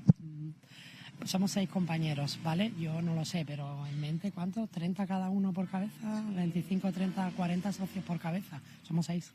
30 por 6 no sería un mal número. Ojalá que lo consigan. Estaremos pendientes para saber cómo ha ido y poder hacer balance. Muchísimas gracias a las dos. Que vaya bien esa campaña. Esa es la razón por la que se encontrarán, ya lo saben, tanto en el Paseo del Rebellín en determinados momentos del día como en las puertas de los centros de salud, a personal de la Asociación Española contra el Cáncer, que desarrolla a lo largo de toda esta mañana, a lo largo de toda esta semana. Han comenzado esta mañana esa campaña de captación de socios y colaboradores de la entidad. Muchísimas gracias, Ana, y como bien dices, una campaña que bien merece la pena. 10 de la mañana y 55 minutos, comenzamos ya nuestra tertulia. Acabamos de escuchar al experto, al arquitecto José María Mora Camacho, hablar sobre las zonas en riesgo de inundación de Ceuta. Sí es cierto que es un riesgo bajo, de los 3 niveles de riesgo que hay. Situaba en 125 las viviendas que están recogidas, registradas en el catastro, construidas en zona inundable, unos 350 habitantes. Y a continuación, bueno, pues a las 11 de la mañana vamos a conectar con la sala de prensa del Palacio Autonómico. Allí el Grupo Parlamentario Socialista va a presentar sus propuestas de cara al presupuesto general de la ciudad 2025, que se llevará al Pleno, aprobación inicial mañana en el Pleno de la Asamblea. Antes de conectar con la sala de prensa del Palacio de la Asamblea, no sé qué os parece a vosotros esas 125 viviendas incluidas en zona de riesgo, las 7 zonas en riesgo de inundación en Ceuta, y cómo, bueno, pues cómo se está viviendo en Ceuta, o cómo estás viviendo tú y tu entorno aquí en Ceuta esta situación tras la catástrofe de la Dana en Valencia. Bueno, pues yo entiendo que estas viviendas que están en riesgo, aunque es verdad que es un riesgo bajo, ¿no? O esas zonas inundables, o ahora, pues desgraciadamente muchas veces tiene que ocurrir una desgracia para que una desgracia tan enorme, ¿no?, como la que hemos sufrido en España ahora, fundamentalmente en Valencia, para que de alguna manera pues, se atienda con mayor precisión o de manera más constante a este tipo de circunstancias que pueden sobrevenir en cualquier momento. Así que yo entiendo que estas viviendas, pues inmediatamente, a partir de ahora, supongo yo que los administradores de lo público, los gestores de lo público y demás, pues estarán un poco atentos a esa posibilidad. Así que no sé en qué quedará todo esto después de... Pero yo espero que esto por lo menos nos ofrezca la posibilidad de aprender una lección y ser más contundente a la hora de permitir licencias o, en fin, y sobre todo tener presente esta posibilidad, que es un riesgo, por muy bajo que sea, pero siempre es un riesgo. De hecho, ha causado un antes y un después. Claro. Esta Dana a la hora de la planificación urbanística. Abríamos el programa con esa vivienda desalojada el pasado viernes en Benzú por un socavón. Los vecinos piden medidas de contención, soluciones para solucionar este asunto. Hablábamos sobre ello con el experto, con el arquitecto. Está a expensas todo de seguir inspeccionando y valorar los niveles de afección por parte de Costas y por parte de Fomento. Y decía el arquitecto que ahí hay poca solución en cuanto a infraestructura de contención, que él estaría más decantado por una búsqueda de realojo de estos habitantes, Enrique. Bueno, esto habría que partir, con el permiso de don José, a un poco de historia de la filosofía, porque la raíz de todo esto, bajo mi entender, habría que buscarla cuando se inicia la época de la Ilustración y cuando el ser humano se marca como objetivo conocer la naturaleza. Y el conocer la naturaleza sería lo que nos permitiría, si no dominarla, al menos al entenderla, aprovecharla. Y eso, con otras muchas lecciones que la historia nos ha dado, parece que se ha olvidado. Con el proceso de éxodo, migración desde el ámbito rural al de las grandes ciudades, pues las ciudades se han ido expandiendo en su alfoz, que era un terreno que estaba pensado para que fuese de explotaciones agrícolas. Y sin embargo, con distintas regularizaciones, tú sabes lo que opino yo de las regularizaciones, sí. Cuando una cosa está mal no se debe regularizar, se debe corregir. Pues con una serie de regularizaciones se han ido permitiendo hacer construcciones en la zona que la naturaleza va a ocupar porque es suya. Si a eso le sumamos unas políticas mal entendidas de ecologismo, si el ecologismo radical dice que la naturaleza hay que dejarla que vuelva a lo que era, pues el río volverá evidentemente a lo que era. Y en lo que era, hoy día hay viviendas, en el río o en las costas. Entonces yo estoy de acuerdo con José María en que lo que se debe hacer es realojar. Disculpadnos un momento, nos vamos ya sí, en directo. Sala de prensa del Palacio Autonómico. Está preparado el Grupo Parlamentario Socialista para presentar las propuestas de este grupo en el presupuesto de la ciudad 2025. Interviene el diputado Melchor León. ¿Por qué? Sino el para qué. Para lograr que los presupuestos del PP no sean los presupuestos de lo mismo que nos tiene acostumbrado siempre el señor Viva durante sus más de 24 años de mandato en esta ciudad. Porque queremos poner en el foco los asuntos importantes que sean para mejorar la vida de nuestros ciudadanos, como es la vivienda, el empleo, la educación y el bienestar social. Que no sean solo promesas y que realmente sean una realidad. Y para eso tienen que haber unos presupuestos. En estos presupuestos hay 35 partidas que hemos incluido y llevan la firma del PSOE, que suman un total de 70 millones de euros, lo que supone una importante de la inversión real prevista para estos presupuestos del 2025. En el primer bloque, la vivienda, que es uno de los temas más importantes y que más sufren nuestros jóvenes en nuestra ciudad. De esas 35 partidas, la de la vivienda es la que mayor parte del esfuerzo económico se llevan de las inversiones que hemos introducido en estos presupuestos. Durante años hemos escuchado muchas promesas de este Gobierno y del señor Vivas en particular, anuncios de proyectos inminentes de creación de vivienda en muchísimos sitios de la ciudad. Pero como nos tienen acostumbrados, solamente se quedan en promesas y no en una realidad. Es por ello que el Gobierno del señor Vivas, en sus más de 24 años de mandato, no ha construido una sola vivienda, sino ha sido con el apoyo del Gobierno central, siempre y cuando el Gobierno del Partido Socialista ha estado gobernando nuestra nación. Y así, otra vez, el PSOE de Ceuta nos hemos encargado de añadir una partida de 23 millones de euros para la construcción de vivienda pública. Además, también hemos introducido en estos presupuestos 7 millones de euros para una de nuestras barriadas más desfavorecidas, como es el Príncipe Felipe, la rehabilitación de las viviendas que durante años los vecinos han ido escuchando promesas incumplidas del Gobierno del señor Vivas. También 5 millones de euros para la rehabilitación de la barriada Juan 23, que todos podéis comprobar en la situación que se encuentran dichas viviendas. Los presupuestos de 2025 contemplan, gracias al PSOE, también una partida de 8 millones de euros para mejorar y dotar la barriada de Jadú de las necesidades más necesarias para los vecinos. Y otra partida de 300.000 euros para ayudar a los comerciantes de la zona. No podemos olvidar que Jadú era antes un pulmón económico de nuestra ciudad y en lo que se ha convertido en los últimos años por la dejadez de este Gobierno. En total, más de 8 millones de euros que hemos añadido en las distintas barriadas para mejorar y dotar las barriadas necesarias. También hemos incluido la remodelación y la modernización del estadio Alfonso Moruve. Es una propuesta que tanto Ceuta como nosotros llevamos trabajando durante meses para que sea una realidad. En educación, ya adelantamos un ambicioso plan de inversiones en materia educativa, dentro de nuestras competencias, que son las que quiero destacar. La gratuidad de las escuelas infantiles, que es por lo que siempre el PSOE ha ido luchando, el refuerzo de las ayudas para la compra de material escolar y gracias al empeño del Partido Socialista durante estos meses que hemos estado trabajando conjuntamente con el Gobierno del Partido Popular, hemos añadido 1.250.000 euros para aumentar la partida del cheque libre. El cheque libre de infantil pasa de 80 a 150 euros. En primaria ascienden de 150 a 250 euros y en secundaria pasan de 150 euros a una subida de 300 euros. La educación tiene que ser pública y gratuita, que es lo que los socialistas siempre hemos defendido. Dependencia. Estos presupuestos incluyen 4,5 millones de euros que por fin van a hacer posible una reivindicación del Partido Socialista. Un proyecto que ya incluimos en nuestro programa electoral y por el que no hemos dejado de luchar en ningún momento.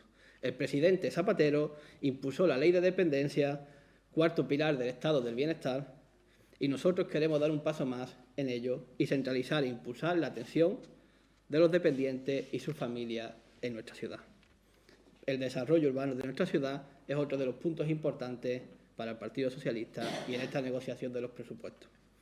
Hemos pactado con el Gobierno también una partida de 6 millones de euros para conectar el puerto con la ciudad e impulsar el despegue definitivo de la zona portuaria y que sea uno de los motores económicos de nuestra ciudad.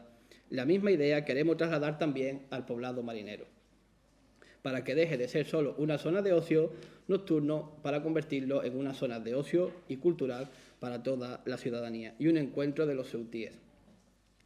Crearlo en un espacio peatonal y que conecte al parque marítimo de la Marina por un nuevo vial y un paseo marítimo. Estas son solo algunas de las partidas más relevantes que hemos metido en los presupuestos que mañana nuestro portavoz detallará en el próximo pleno. Y es solo el primer paso en el que seguiremos trabajando los socialistas para el periodo de alegaciones para seguir mejorando la vida de los ceutíes. Que el dinero público se ponga sobre la mesa para tratar de solucionar los problemas de todos los ceutíes, que es lo que realmente nos importa y lo que nos debería importar a todos los que nos sentamos en esta asamblea. Porque si damos luz verde a estos presupuestos es solo porque, al contrario del Partido Popular, como nos tiene acostumbrados a nivel nacional y en muchísimas otras comunidades, los socialistas no anteponemos nuestros intereses al bienestar de los ciudadanos. Nosotros no creemos en el bloqueo como una solución. El PSOE cree en el diálogo constructivo y lo venimos demostrando año tras año en esta asamblea y en los diferentes palacios autonómicos de todo el territorio español. Ya nos gustaría que este Partido Popular tomara un poco de ejemplo a lo que hacemos en el Partido Socialista y que el señor Feijóo apoyara también los presupuestos a nivel nacional con la situación que vivimos actualmente en nuestro país. Muchas gracias. Si alguien tiene alguna pregunta. Pues buenos días. Sí, me gustaría preguntar sobre las críticas que desde el seno del partido, desde fuera del partido también, se lanzan sobre la gestora, sobre la inacción o la falta de perfil propio en la gestión. No sé si tiene algún comentario que hacer al respecto. Bueno, si no sé a qué crítica se refiere, porque dentro del partido las críticas que nos hace llegar no son estas. La verdad es que es un partido, estamos más vivos que nunca, pero si las críticas a las que usted se refiere es que nosotros apoyemos los presupuestos, pues evidentemente nosotros estamos aquí para mejorar la vida de los ceutíes y no para pensar en nosotros mismos ni en el partido. Porque si a las críticas se refiere a que hayamos añadido 23 millones de euros para vivienda, más de 7 millones de euros para educación, más de 8 millones para mejorar las zonas de Jadú, 7 millones para el Príncipe Felipe, pues bienvenidos sean las críticas. Lo que tienen que hacer la gente, si quieren hacer las críticas, las puertas del partido están abiertas para venir y trabajar. Nosotros estamos dispuestos al diálogo y el partido tiene los mecanismos suficientes para que cualquier militante se pueda expresar y dé su opinión de lo que quiera.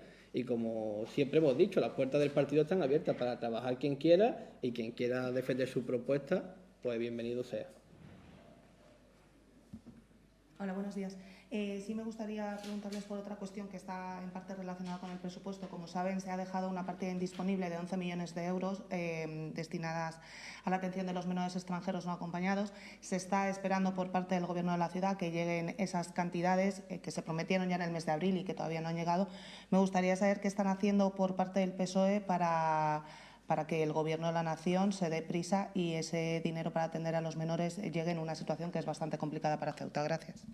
Bueno, pues mira, el Gobierno de España y en principal el Gobierno de Pedro Sánchez siempre ha estado en Ceuta en los peores momentos que hemos vivido en Ceuta. La crisis, como bien ha dicho, es una crisis no es solamente de Ceuta, es una crisis a nivel nacional. El Gobierno de España tiene los mecanismos y la suficientemente ganas de trabajar y dar por solución a esto. El problema lo tiene el Partido Popular, como nos tiene acostumbrado, con su bloqueo a reformar la ley de extranjería. Más que la pregunta a nosotros, la pregunta debería ser al señor Celaya, por ejemplo, que es diputado por Ceuta y que nos gustaría que nos explicara a todos los subtíes el por qué su bloqueo a este tema. Ya, pero yo no le estoy preguntando por la ley de extranjería, yo le estoy preguntando por las cantidades. El Gobierno siempre ha... ¿Cuándo van a llegar? Si ustedes han hablado con su partido a nivel nacional o con el Gobierno y tienen una fecha. Lo ha dejado claro, que siempre va a ayudar a Ceuta, siempre ha aportado el dinero necesario y nunca ha dejado a Ceuta de lado. Creo que es el Gobierno que más dinero y más inversión ha hecho en Ceuta. Y no podemos poner en duda que el Gobierno de Pedro Sánchez va a salir en esta situación para darle solución a los problemas que tenemos los subtíes.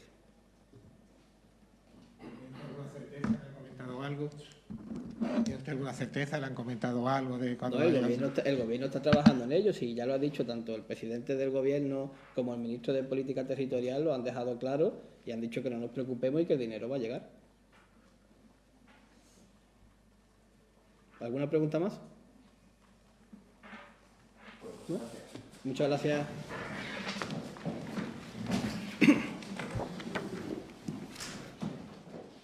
Bueno, hasta ahí esa comparecencia del Grupo Parlamentario Socialista. En este caso, bueno, pues intervenía el diputado Melchor León, acompañado del portavoz Sebastián Guerrero, sobre, bueno, pues acaba de anunciar ya esa aprobación, que el PSOE, el Grupo Parlamentario Socialista, mañana va a dar el visto bueno en el pleno de aprobación inicial del presupuesto de la ciudad para 2025. Con respecto a la pregunta de los compañeros sobre las críticas de un sector de la militancia del partido, sobre las críticas de que, bueno, pues está siendo un partido cerrado, dice que no entiende a qué crítica se refiere, que el partido está más vivo que nunca.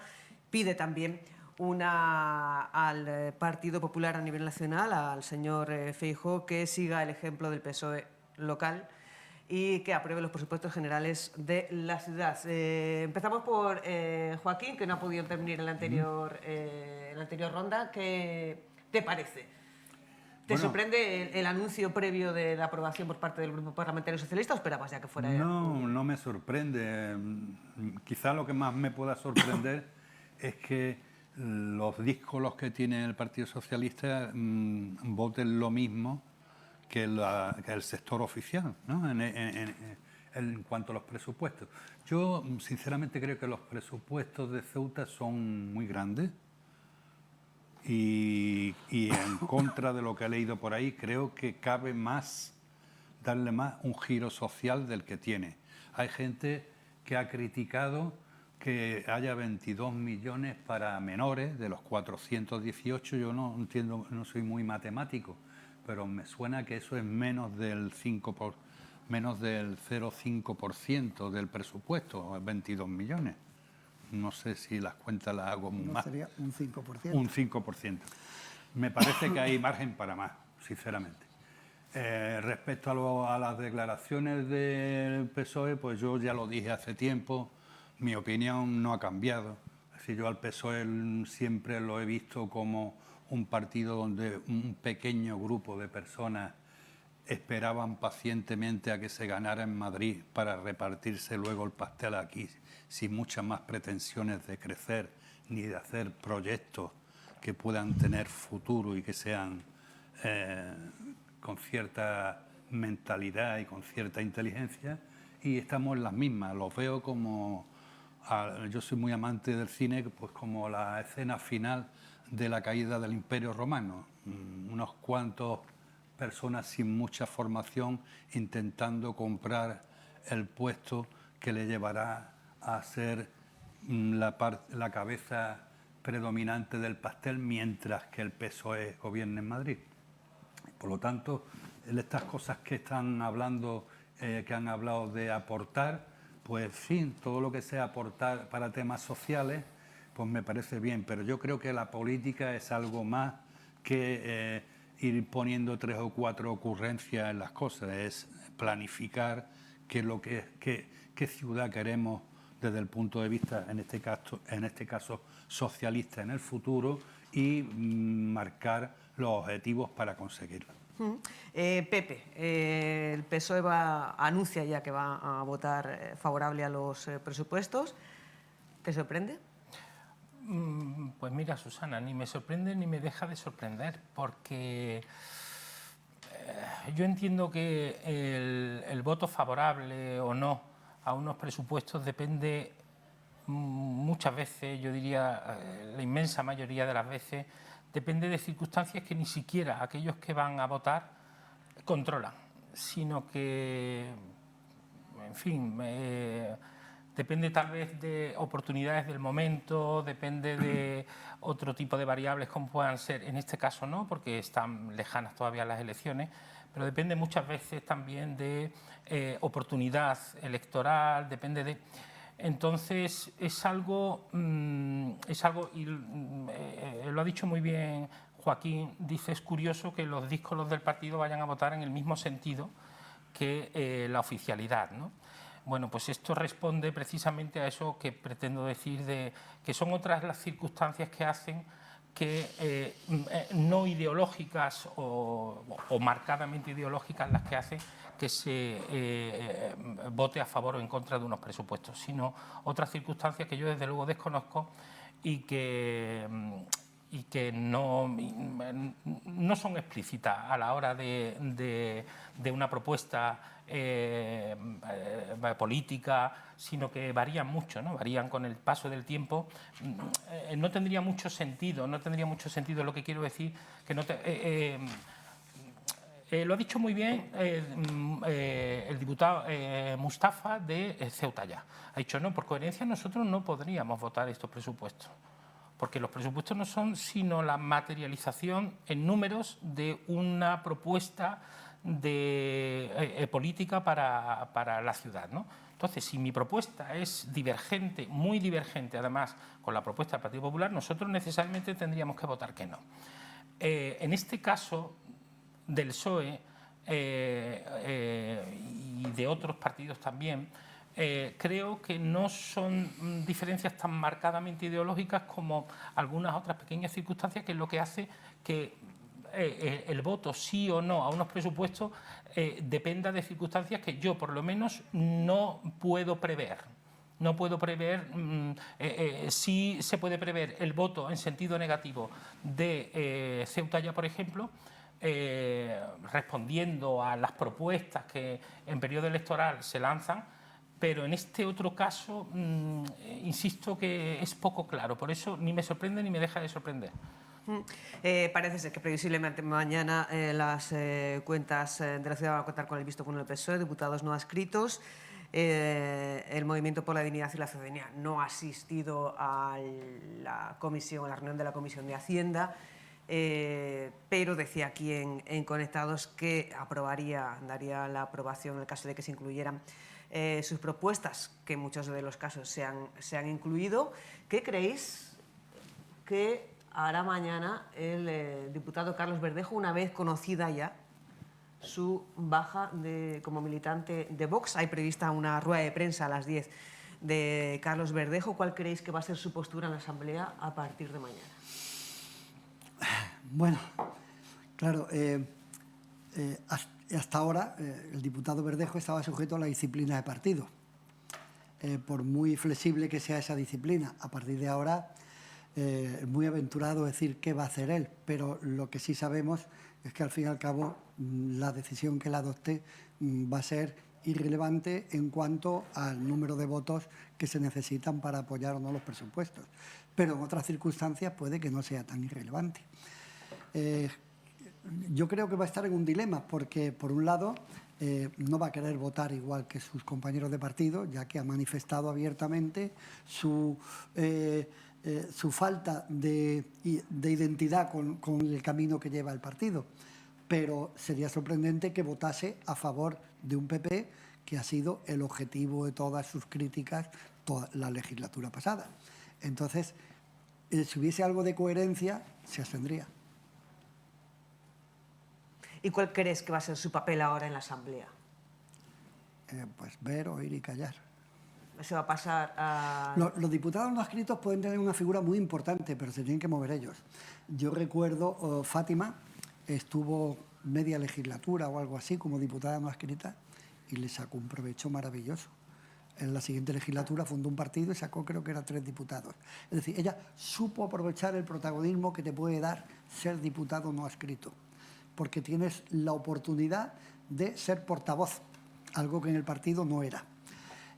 Claro, Verdejo puede aprovechar también esto y constituirse en portavoz.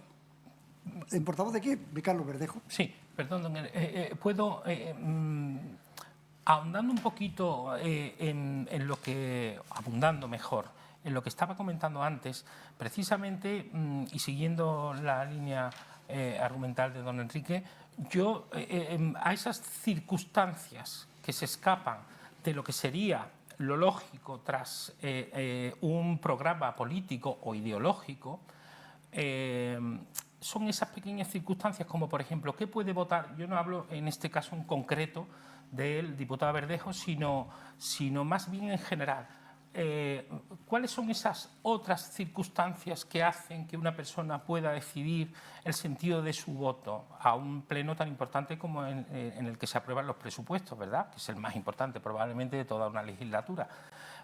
Bueno, pues puede ser un motivo de votar en contra de tu propio partido, puede ser un motivo de... En fin, son motivos que no quedan claros desde un punto de vista ideológico, sino que responden más bien a otro tipo de vicisitudes que, desde luego, yo al menos desconozco. Entonces, a eso a lo que me refería antes con lo del sentido del voto. ¿Sorprende, no sorprende? Mire usted, depende de... como desconozco todas las variables que entran en juego, pues no sabe uno nunca hacia dónde puede ir el sentido del voto. Joaquín, ¿querías apuntar algo? Bueno, yo solamente lo que he apuntado siempre. Yo creo que las personas que abandonan los partidos a media legislatura deberían entregar su acta.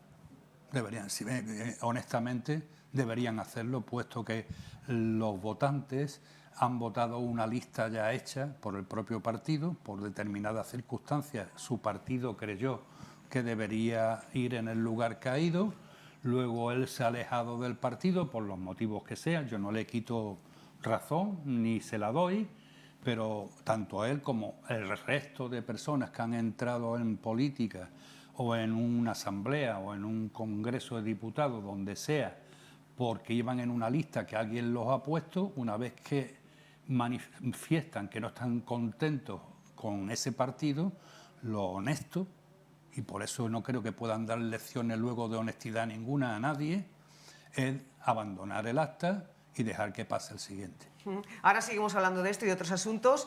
Nos vamos con Rafa Morales. Os decíamos en el sumario que íbamos a conocer cuál es el día a día, cuál es la labor, cómo trabajan los GEAS, los guardias civiles del Servicio Marítimo de la Benemérita. Buenos días, Rafa, cuéntanos cómo es esa labor, cómo es ese día a día de los GEAS. Susana, buenos días. Pues sí, estamos viendo ahora constantemente también imágenes con la catástrofe de Valencia, ¿no? Cómo los cuerpos especializados actúan en estas situaciones, pero tenemos que recordar que aquí en Ceuta, cuerpos como los GEAS están constantemente con su lancha 24 horas en el agua, disponible 24 horas al día, y para conocer esa labor diaria tenemos con nosotros al brigada de los GEAS, Braulio Varela. Muy buenos días.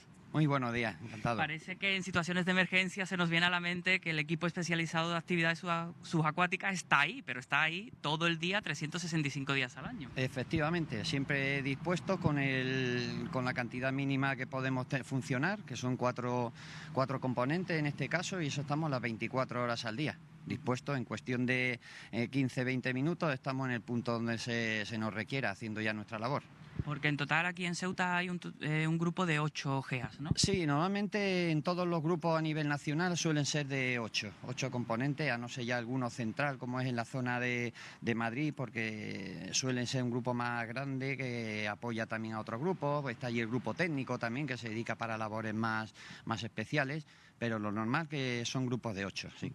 ¿Cómo son las labores diarias, la cotidianidad de los GEAs en un día normal, cruzando los dedos de que no haya ninguna catástrofe, ningún contratiempo? Sí, efectivamente. En el caso de que todo vaya normal y un día habitual nuestro, es por la mañana. Hacemos nuestro entrenamiento, prácticamente 2 horas de deporte, en fin, mantenernos tanto a nivel gimnasio, salimos a nuestra carrera diaria.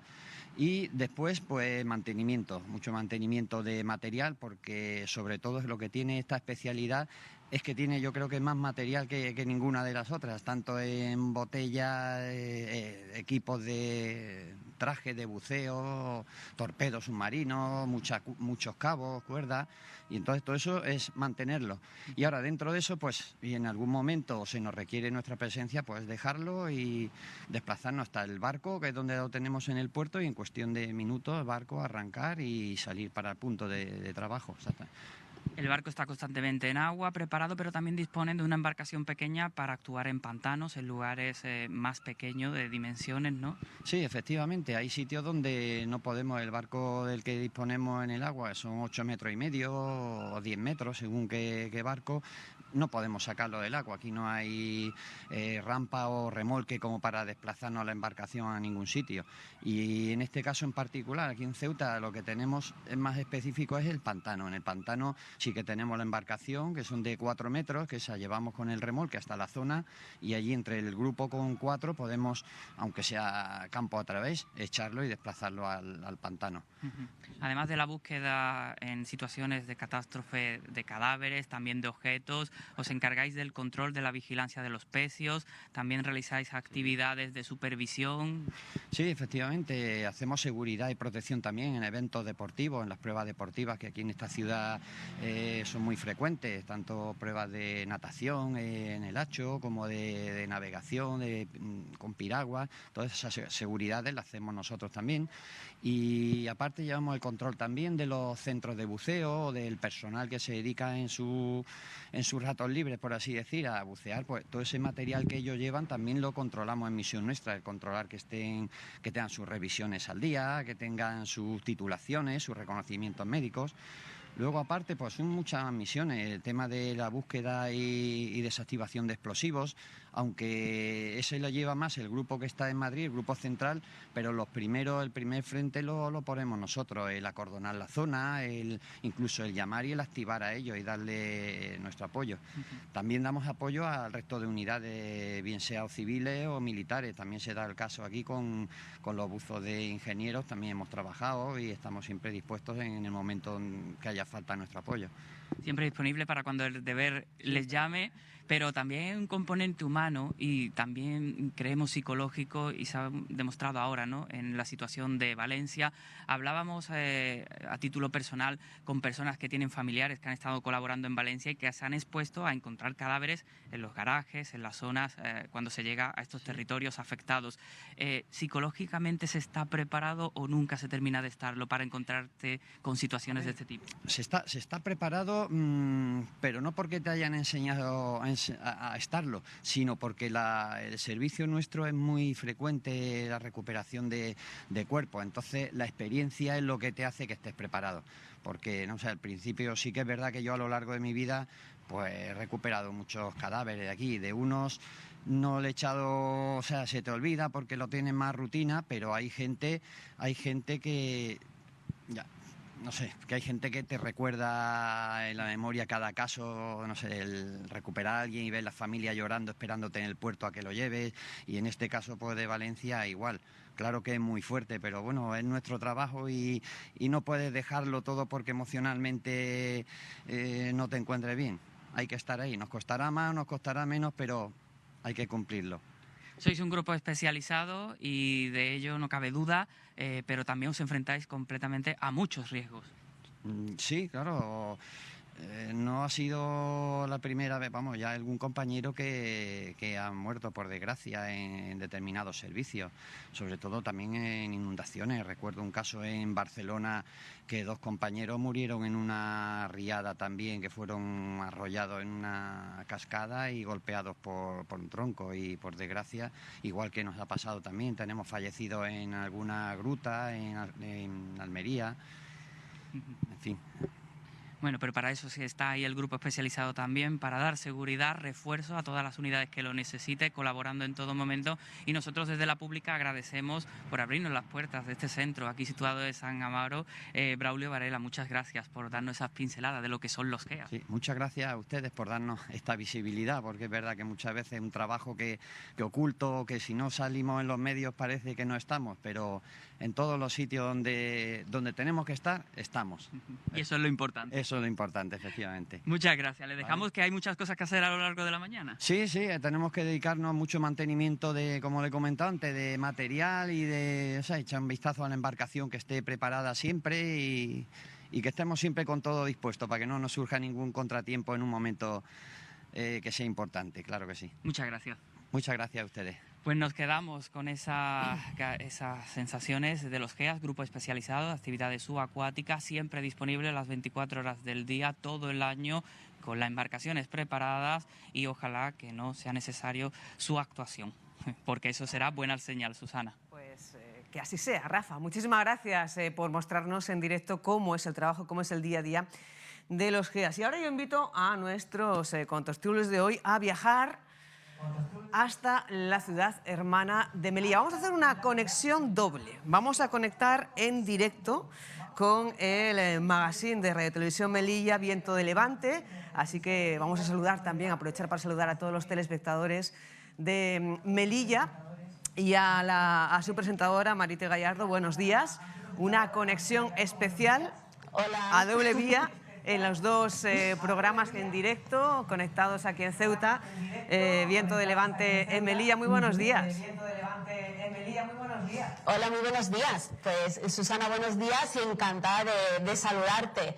Estoy aquí en plató también con mi compañero Francis Alunami, que es de los históricos de esta casa. 30 años lleva él aquí con nosotros. Hola, ¿qué tal, Susana? Buenos días. Buenos días, Francis. Bueno, enhorabuena. Hay que especificar que esta conexión se debe a que mañana Radio Televisión Melilla cumple nada más y nada menos que 30 años, 3 décadas informando, formando, entreteniendo. Vamos a hacer esta conexión mañana, pero finalmente mañana no hay programa, no hay conexión con la actualidad local en directo, debido a que la conexión, la actualidad, la va a marcar, la va a llevar el Pleno de la Asamblea con esa aprobación inicial del presupuesto 2025. Por eso nos adelantamos hoy, felicitando a todos los compañeros de Radio Televisión Melilla, a los espectadores y en este caso a Marite Gallardo, que es la persona, junto con Francis, que nos va a contar qué está previsto realizar con motivo de esta conmemoración, de este aniversario, Marite, porque en principio iba a haber un programa especial, una gala especial que finalmente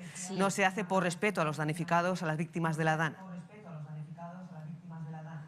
Pues sí, estaba previsto que en la jornada de mañana pues se hiciera esa gala. Finalmente lo que vamos a tener es un programa especial en la calle, justo en lo que es la puerta del Teatro Cursal, para un poco dar a conocer también un documental en el que esta casa ha trabajado, un documental en el que se traslada pues históricamente cómo fue la llegada de Pedro de Estopiñán a nuestra ciudad y la conquista de Melilla, ¿no? Un poco por ese motivo también se ha decidido, y por la situación que se vivió en Valencia, pues se ha decidido aplazar la gala como tal. Se va a proyectar mañana este documental también por la tarde, pero de momento la gala la dejamos, y de eso yo creo que mi compañero Francis tiene también más información.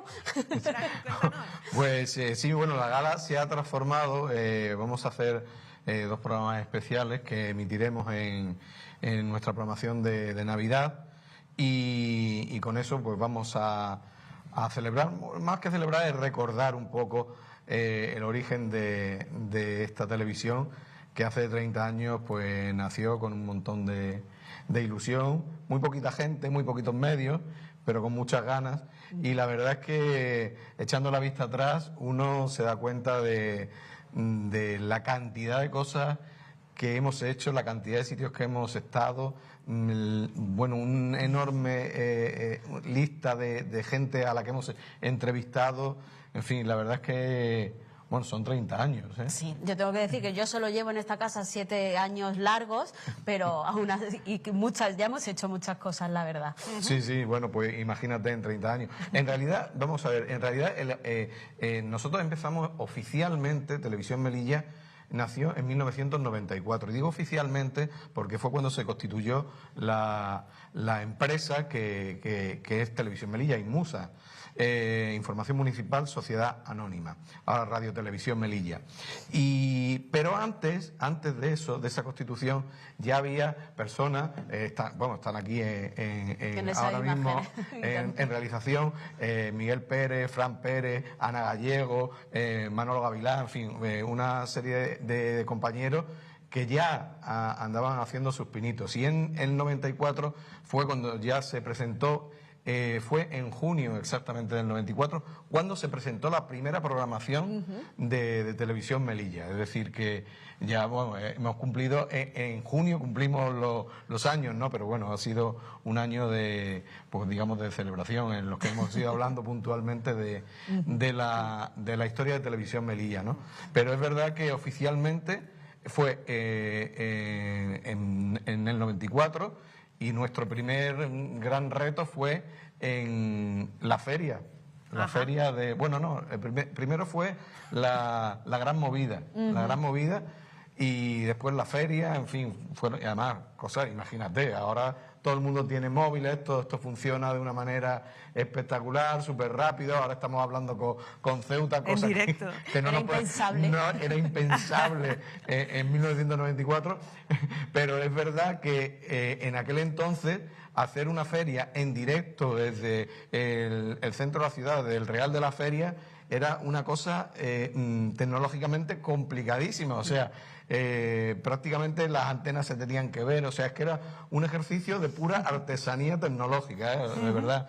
Y la verdad es que, bueno, hemos evolucionado mucho y ahora pues estamos haciendo cosas con la IA y todas estas cosas que hace Cucho, en fin, que ha cambiado mucho el cuento. Marite, Francis, bueno, de estos 30 años ya has señalado algún reto como bueno, pues emitir en directo una feria, pero ¿cuáles señalaríais como los hitos importantes de estas 3 décadas de Radio Televisión Melilla?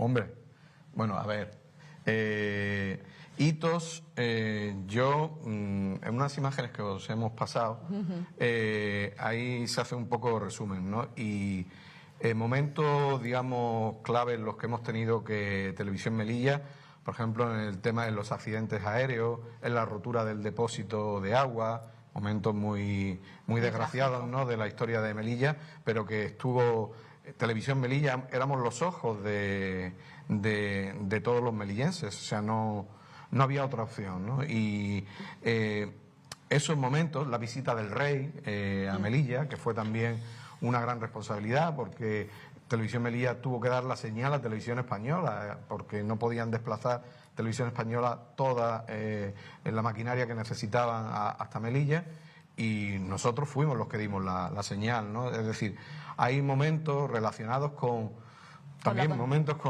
complicados de la ciudad. Y bueno, y la verdad que bueno, y otros divertidos y festivos como el 5º centenario, ¿no? Que se hizo una gala que emitió Televisión Española también, que fue muy espectacular. Llegaron artistas. Hoy, bueno, es que era un cartel que si hoy nos ponemos, Isabel Pantoja, bueno, vino todo lo más granado de ese momento del panorama nacional. Estuvo aquí en Melilla unos días, o sea, era bueno, el parador de turismo de aquí se convirtió un plato de... Era un búnker, todas las estrellas estaban allí. O sea, que ha habido momentos muy tristes, pero otros, bueno, que también los hemos bueno, pues dado y llevado a los melillenses, ¿no? Ahí está siempre el servicio público para contarlos. Ya para ir finalizando y que podáis continuar con este magazine, con este programa de hoy, tenemos aquí a 3 personas que no sé si quieren felicitaros, imagino que sí. Por ejemplo, Enrique Ávila, que es melillense, ya ha estado en ese plató, en ese magazine, en ese programa Viento de Levante. Enrique, todo tuyo. Aquí en una distancia, pero Esto ha sido una sorpresa, Susana no me había dicho que íbamos a esta conexión y quiero deciros que mi corazón ahora mismo está ahí con vosotros, efectivamente viendo esas imágenes, qué buenos recuerdos. Yo estuve en el programa precisamente en Viento Levante, pues no sé si ha sido este año o el año anterior, que presentábamos un libro de regulares y estuve ahí con los autores del libro y he estado ya alguna vez más con cosas que hacíamos con la UNED y siempre, bueno, yo voy a lo largo del año voy a Melilla 3 o 4 veces porque, como os decía, mi mujer es de Melilla, mi hija es de Melilla y tenemos el corazón siempre puesto ahí.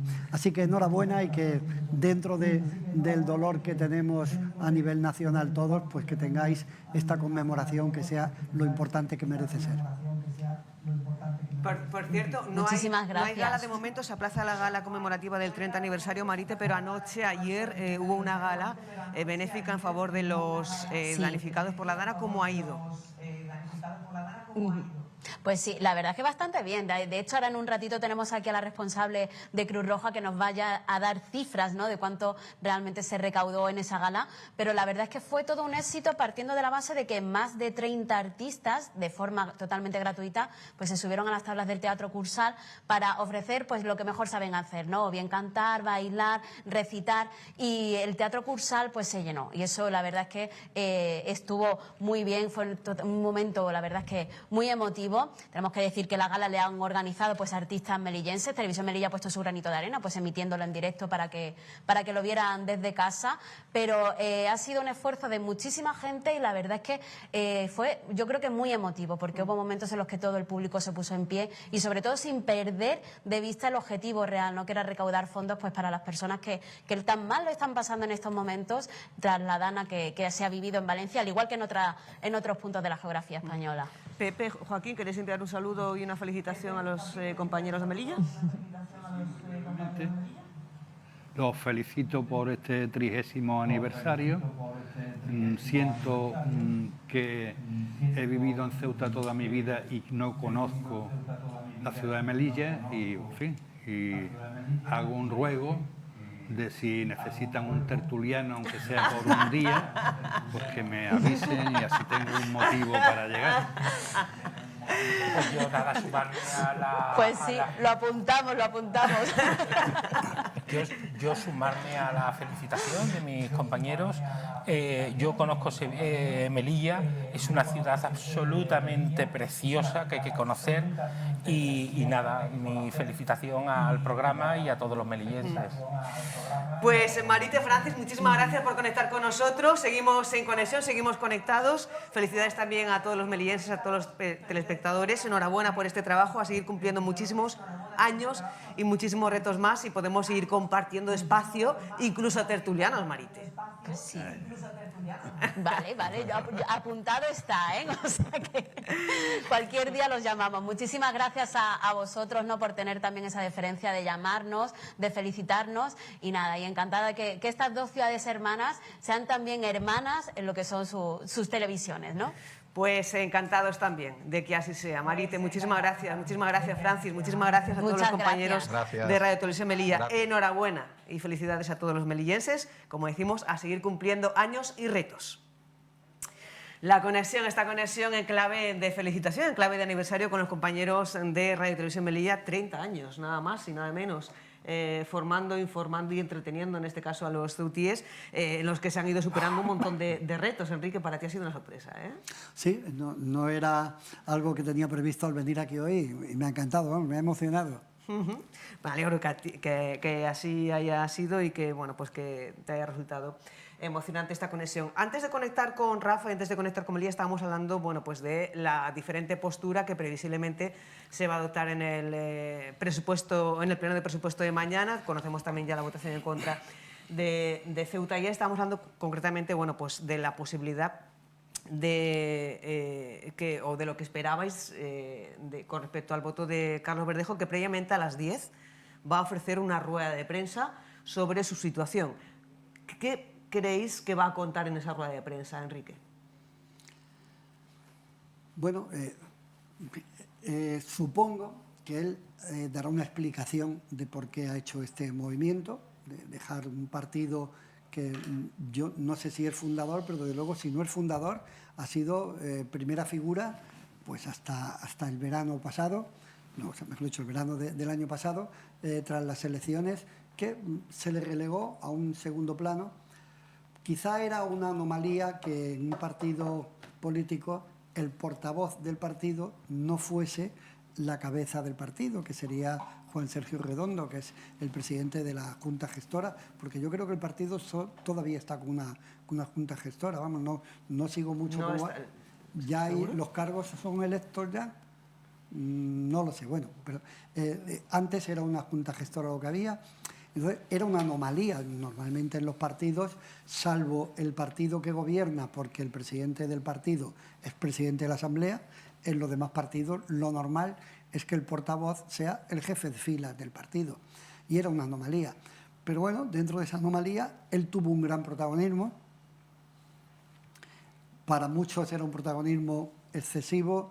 En cuanto a la línea que tenía, yo he criticado muchas veces las formas de Vox, precisamente por Carlos Verdejo. Yo decía, teniendo razón muchas veces lo que dicen, lo estropean como lo dicen. Pero bueno, era su línea, él la ha seguido y supongo que ha tenido esas consecuencias porque el partido ha bajado en las siguientes elecciones.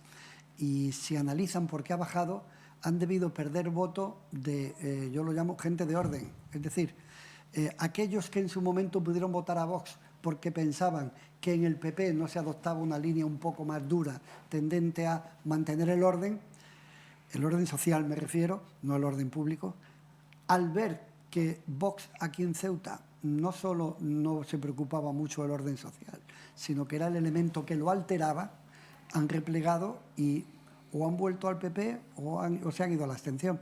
Entonces, eso para Verdejo, él tiene que asumir esas consecuencias, porque era el portavoz. ¿Qué va a hacer él ahora? Pues yo creo que su movimiento va a ser irse a otro partido político. Ninguno de los que hay en Ceuta, él no puede volver al PP porque se enemistó abiertamente con todos. No lo veo en el PSOE. No lo veo en el PSOE. Y, por supuesto, no podría ni acercarse por la puerta de Ceuta Ya o de MDIC. ¿Y a qué otro partido político? Pues ahora mismo un partido político que hay en España que ha levantado el banderín de enganche de los desencantados es el partido de Alvise. Yo, como politólogo, no le veo mucho futuro, pero Carlos Verdejo puede pensar que aquí ha tenido puede muchos ser votos en las europeas. la persona ideal para traer el partido aquí a Ceuta, efectivamente. Joaquín. Bueno, yo ya lo he dicho, yo creo que una actitud honrada de Verdejo debería ser abandonar su escaño y a lo mejor mañana lo dice. No quiero tampoco yo adelantar acontecimientos.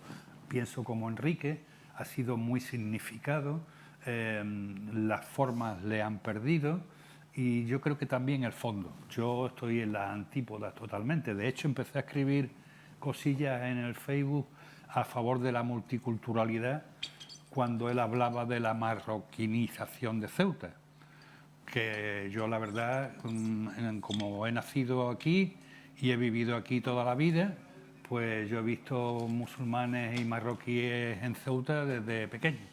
Entonces, en definitiva, creo que hizo una labor muy dañina de cara a la sociedad ceutí.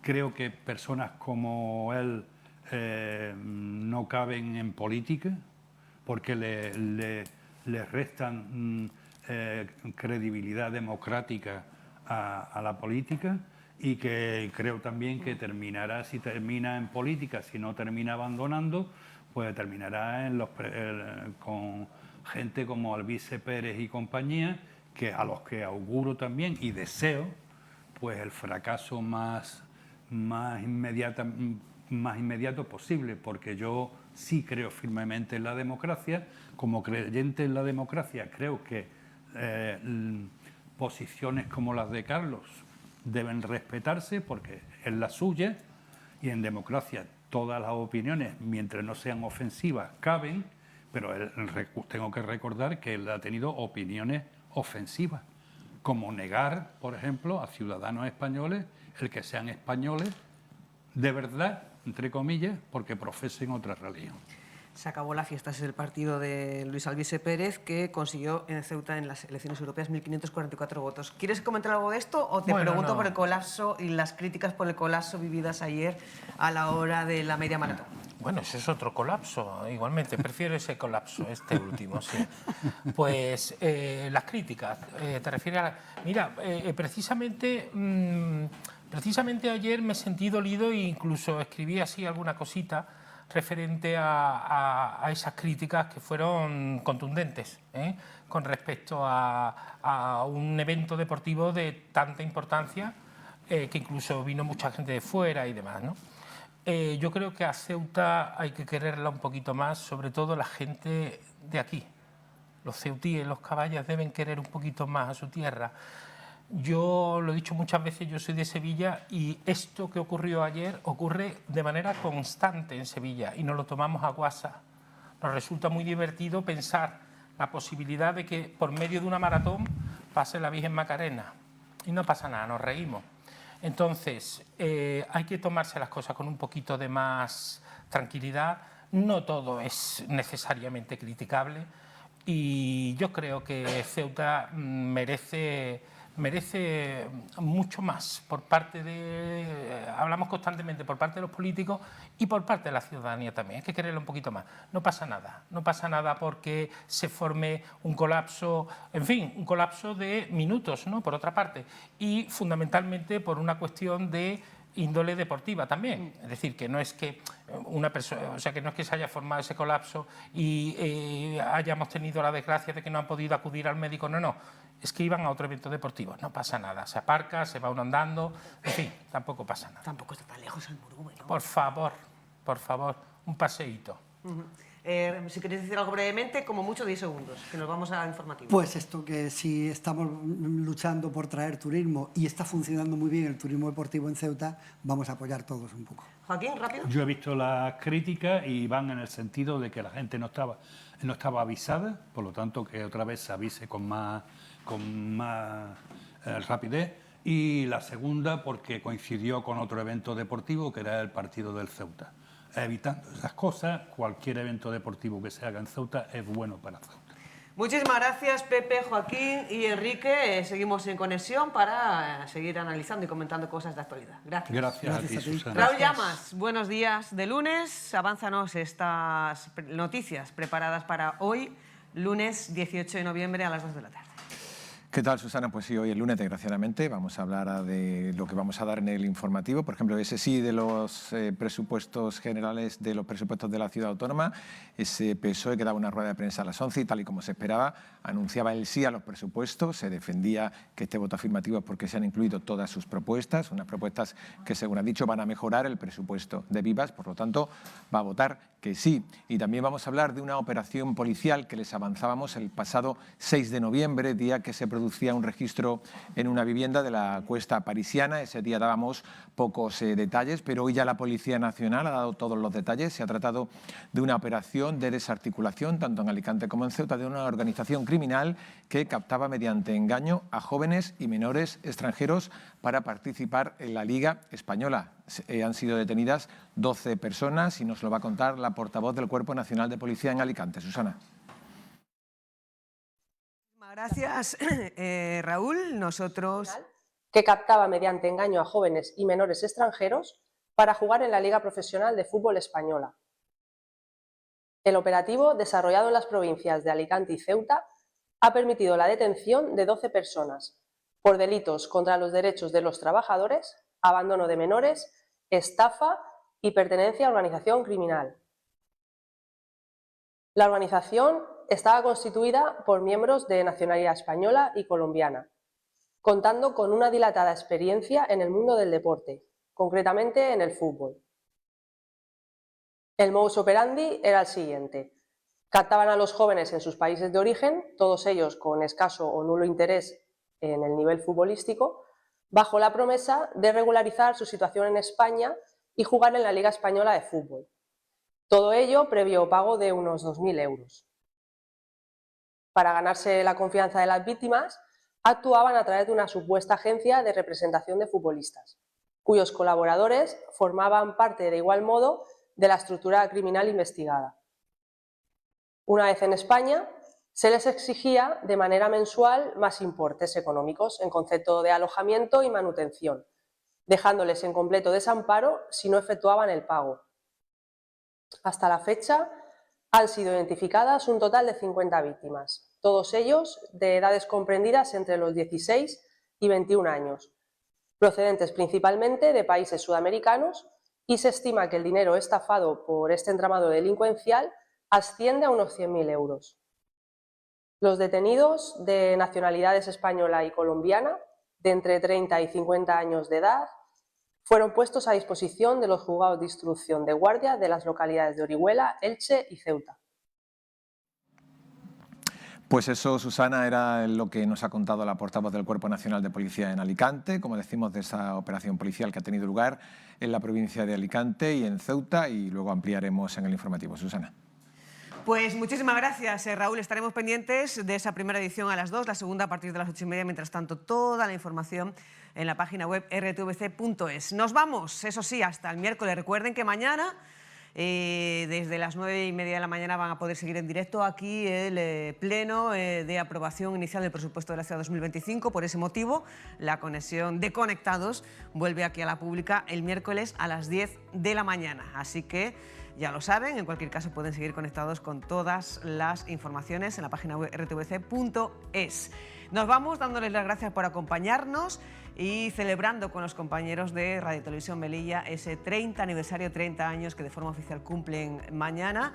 Lo hacemos también celebrándolo con los compañeros, con los trabajadores y las trabajadoras de este ente público, que bueno, pues van a formar parte de la despedida de hoy, y es una forma también de celebrarlo con ellos. Con ellos nos despedimos. Felicidades a los melillenses y felicidades a los compañeros de Radio Televisión Melilla por su 30 cumpleaños. Hasta el miércoles.